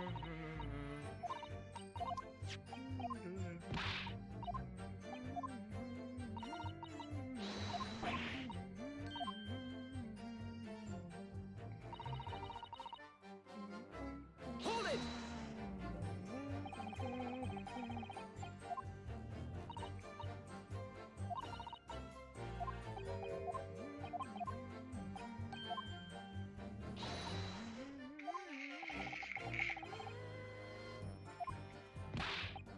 None of this matters. I agree. Okay, and your statement is where I get the photo from, right? I do not have any green balloons in my warehouse. Yet a piece of green cloth was found at the scene. Do not know how that... This is still better than than the other stream where I accidentally restarted the case and had to mash through the... I mashed through... I mean, that honestly wasn't that bad. I only mashed through text for probably like an hour to get back to where I was before starting the stream after that, but... It was certainly a clownish, buffoonish moment. This is not quite that bad. I will save once I get the like, extra piece of evidence. It's not from some earlier balloon accident. Shut up. If you come to my warehouse, you will see 3 missing balloons, all pleasant and correct. What happens if I, like, keep pressing forward? Well, so as ever, Lord Van Zeeks, there's 3 balloons in the warehouse. Okay. I need to press that statement again now to actually, like get the... to actually get the dialogue of the kid with his photo. So, hold on.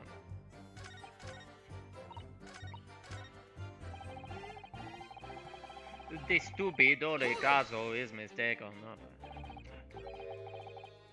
The color is wrong? Si, senor. I do not have any green balloons in my warehouse, and yet a piece of green cloth was found at the scene. Well, I do not know what that can be. Say the green, why not? There have been recreational balloon fights all over. One could have exploded earlier day. Yes. Excuse me.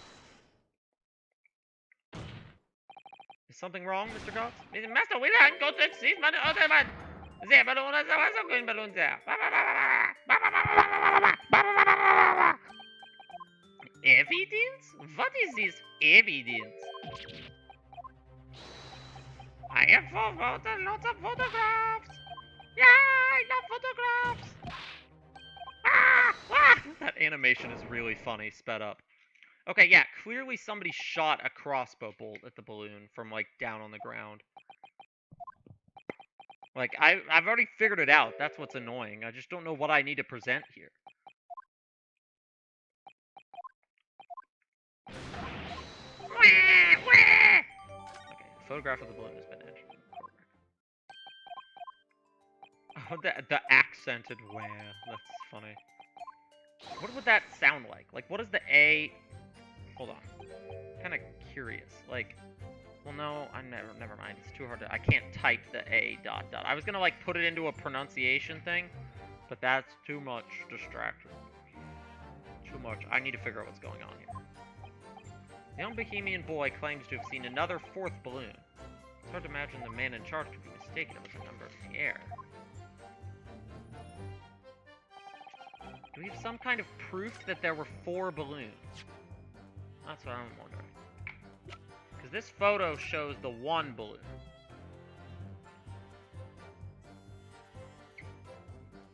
My thing with this photo is that this is pointed not up at the balloon. Like, clearly this is showing something else happening, but that something doesn't contradict any of the current statements. It's a bit of a weird conundrum.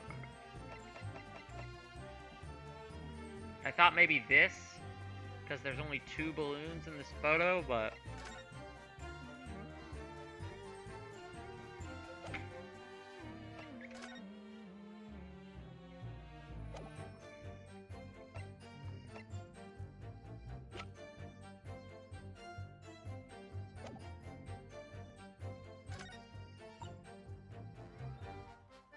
Okay, wait, let's save.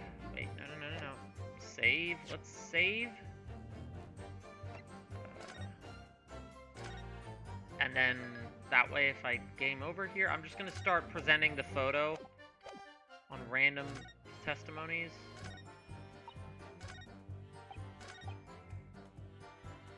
Wait, let me do the second press on this one. Prince took a photograph as proof. Oh, give me the balloony, ha ha ha ha. See, it's the balloony. The point is this. Here we have clear photograph of proof that may well have been somebody other than you launching a balloon. Yeah. As I thought.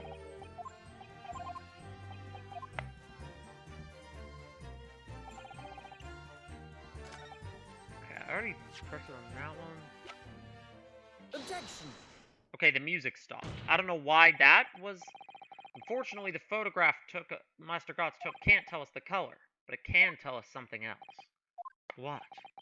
It shows that the pictured balloon wasn't carrying any passengers. Okay, that is a bit of a... Because it's not exactly like a contradiction with what he said. It's just...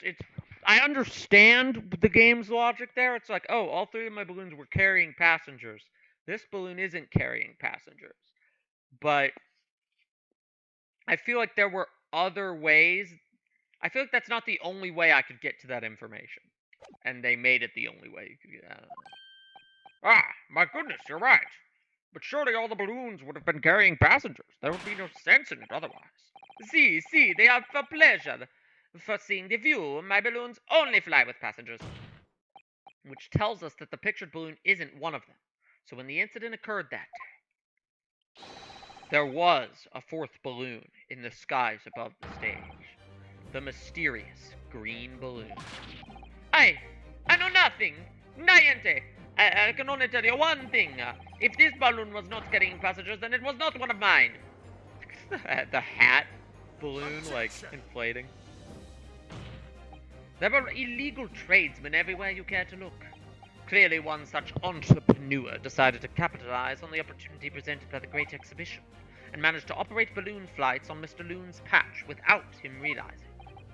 See, the competizione, trying to steal my profits. I did not notice because of the esperimento that went wrong on stage. This fourth balloon exploded at the very same moment Mr. Asman was beamed from the stage below. Right.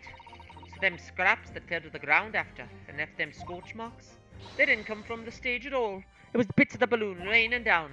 But because no one was in it, it didn't get no attention. A mysterious fourth balloon carrying no passengers, silently floating over the experimentation. The fact that it has no passengers is important to the case, so I understand why that was the, like, contention presenting point. I didn't really think about that. I didn't think about that element and how it was important, but it definitely is important. This photograph shows us nothing more. A stray balloon carrying no one and operated by some rogue trader. Clearly, it has nothing to do with the case. Its relevance does elude me, I must say. The court has seen sufficient evidence and heard ample testimony already. The prosecution calls for this trial to be concluded. And now we're going to do our summation examination? Okay. He's not pouring any wine. I really poured this rosé for nothing. I could have saved it for the next stream. I mean, the longer I saved it, the worse it would taste, but have we really got to the truth yet? No, I can't let this opportunity slip away. The jurors' minds are made up and not in our favor. What else can this photograph tell us? There's more. Objection! Bum, bum, bum, bum. Ladies and gentlemen of the jury, wait. Please don't give your decisions yet. The photograph from Master God may well be hiding one more vital clue. May well be hiding one more vital clue. A vital clue! We're well past the point of mere possibilities. It's time for definitives now. So tell the court, what exactly does this alleged clue prove? The cause of the explosion. The balloon explosion. The crossbow. We can reasonably assume the pictured balloon was destroyed in the searing heat of the explosion. Sure, that's right! It was not my fault. Evidently, because the birdcage from the kinesis machine materialized in the sky where it had been flying. And the balloon, being filled with flammable oxygen, instantly and explosively ignited. No, that's not what happened. What? It would appear this photograph requires closer examination. Counsel the defense, highlight the okay, so I need to highlight the location of the thing. If you look closely, it's plain enough to see, and what's shown is a link to another piece of evidence. Okay, what I'm not sure is, should I click on the arrow, or should I click on the origin point of the arrow? I'm gonna try to, like, do both. Take that! The timing of this photograph can only be described as miraculous. Yeah, seriously, if he got the photo at any other moment, it would not be... Like, they got it at the exact moment that the crossbow was shot into the balloon. Like, that's crazy. Most likely, that's a ray of light caught incidentally on the film. I'm afraid I can see nothing of the sort. If you look with a magnifying glass, my lord, it becomes clear what the nature of this bright light really is. Goodness, what is that? Undeniably some flash of light, yes. Oh, golly, do you think it might be lightning? No, but it couldn't have been a finer day. I believe we may be looking at fire! A bolt of fire headed straight for the balloon, like an arrow. Indeed. Even to my aging eyes, it would appear to be a flame of some sort. An arrow. The cop got it. Are you suggesting this flame struck the gas that filled the balloon? That's absurd. The balloon would have been 60 feet above the ground at the time.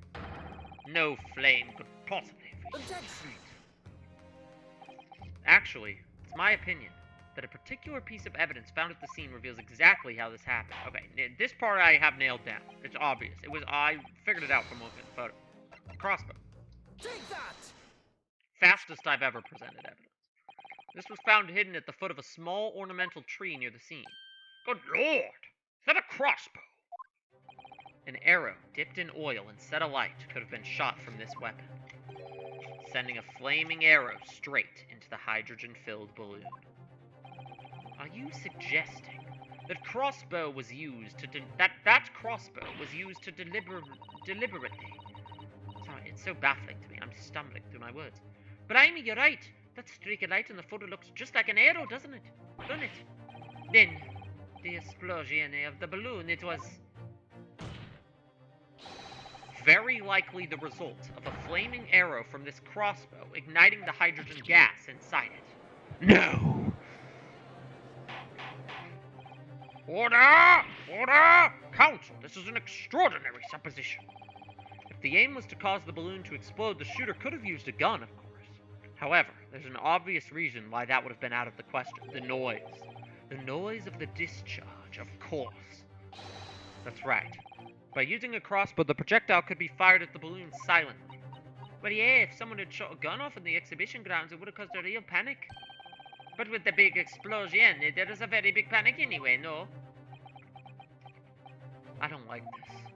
I should be pleased to have found a plausible new explanation, but Objection. it feels wrong. Do you understand the implications of what you're saying, my Nipponi's friend? If a flaming arrow did indeed hit the balloon, then obviously it would have exploded. And if the birdcage appeared from the cloud of smoke that ensued... What? Wait a minute. What are you really saying here? I don't get it. Was the birdcage beamed up into the sky after all? What? My goodness me! Ah, now I understand. That's what this sinking feeling is about. I think there's a good chance that the birdcage was actually concealed inside the balloon all along. What? Did I just hear that correctly, Counsel? There's no going back now. The horse is bolted.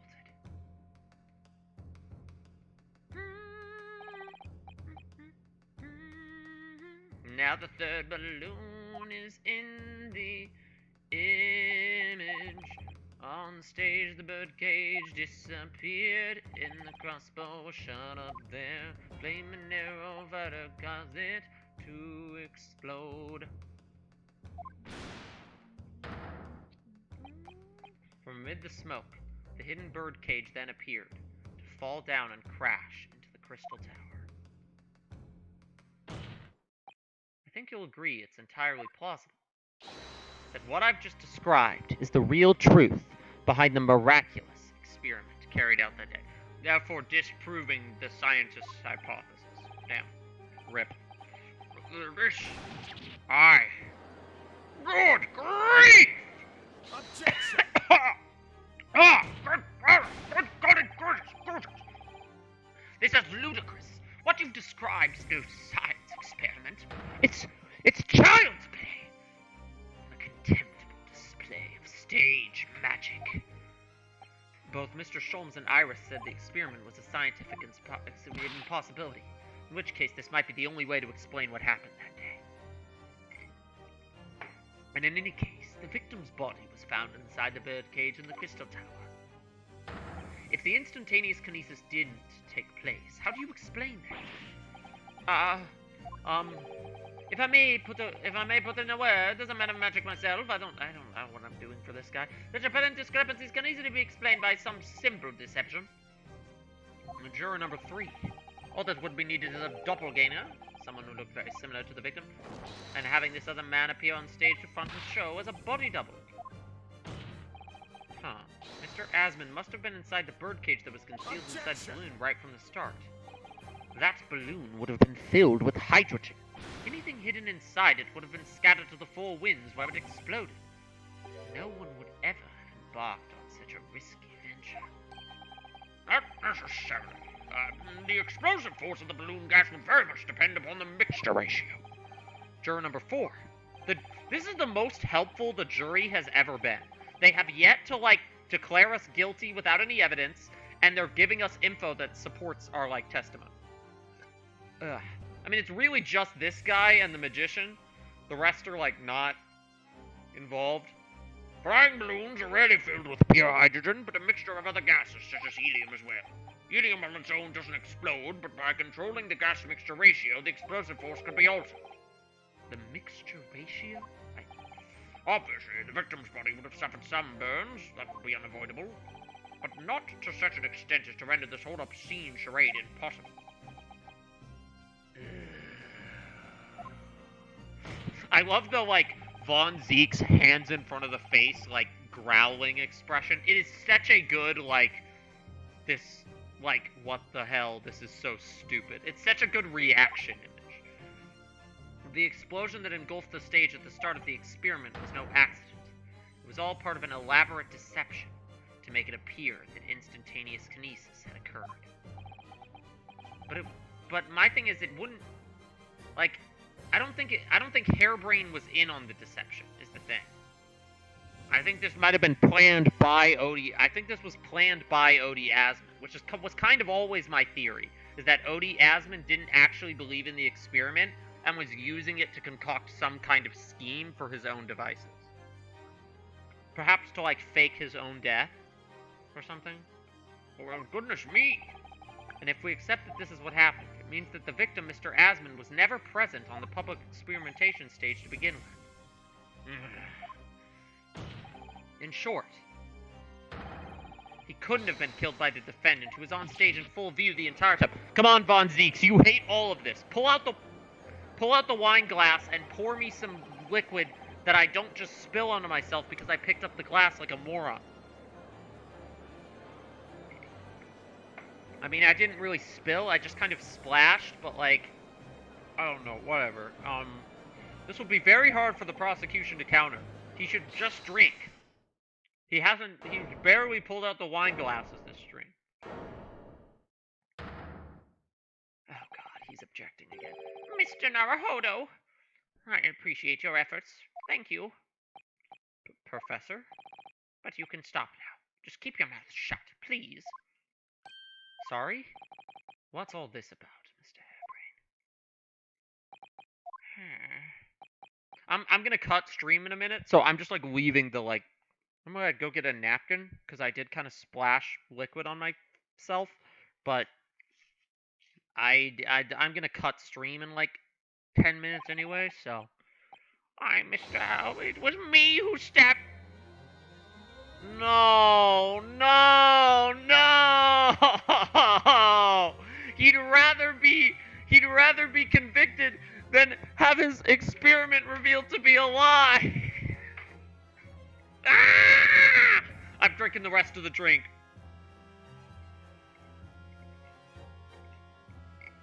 Hairbrain, why? It was me who stabbed him! Yes, it was me, with my faithful friend and partner, Andrew the Screwdriver! What? What are you doing? God damn it. Order! Defendant, explain the sudden confession. Professor Hairbrain, what are you talking about? It's what I've said all along. I must protect my hypothesis and my precious machine. But if you're guilty, then your machine's gonna get, like, examined anyway. You stand there and claim it was all a trick, all an elaborate prank, but where's your proof? No, you have to examine the machine if you wanted to prove it, but then it would all be over. My beautiful hypothesis would be laid bare. I mean, the indignity of it! Oh, the indignity! It's clear that you drew the plans for the experiment, but you didn't actually build it. It's quite conceivable that you were duped, Professor. I can prove... But Yes? I'll cooperate. I'll do whatever you say. I swear it. So please.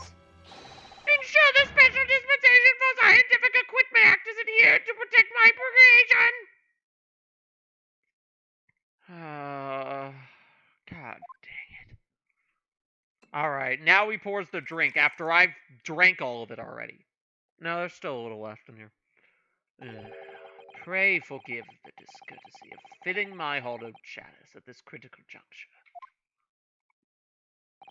Here's to my learned Nipponese friend. What? And his upcoming attempt to clarify the defense's position in light of the accused's confession.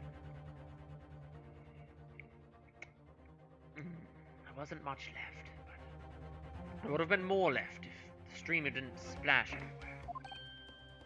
It's all over my leg. I'm gonna cut stream now. Do you intend to formally assert that the experiment was nothing more than a conjuring trick? Because the moment you do, the Special Dispensation for Scientific Equipment Act that protects the professor's invention will cease to apply. The prosecution will then demand a rigorous examination of the machinery involved in order to establish the truth. However, if you acknowledge that the machine is genuine and instrumental in the victim's murder, any chance of investigating will be crushed, and the confidentiality of the professor's hypothesis preserved. Oh, shit. So I have to make yeah, I knew it was going to come down to this. I have to make the choice to either, like, push that the machine is fake, or save the man's life. What Professor Hairbrain, my client, actually asked of me was to prove that the explosion on stage was an accident and protect the secrecy of his hypothesis. But there's no way to do that without implying the professor's guilt. Do I protect my client's life by asserting his innocence, or do I uphold my client's request but see him condemned? Oh, an interesting moral conundrum. I mean, the thing is it wasn't an accident. Like, I don't think it was an accident. Either way, I can't avoid betraying his trust. You've been silent long enough. Isn't talking your trade, my learned friend? Or has all knowledge of English escaped yon confused Nipponese mind?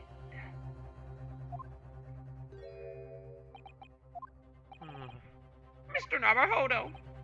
There's no escape here. I have to make a choice. It's an impossible one. I have to give up on something. But what? Defense asserts that the defendant's instantaneous kinesis machine was in fact...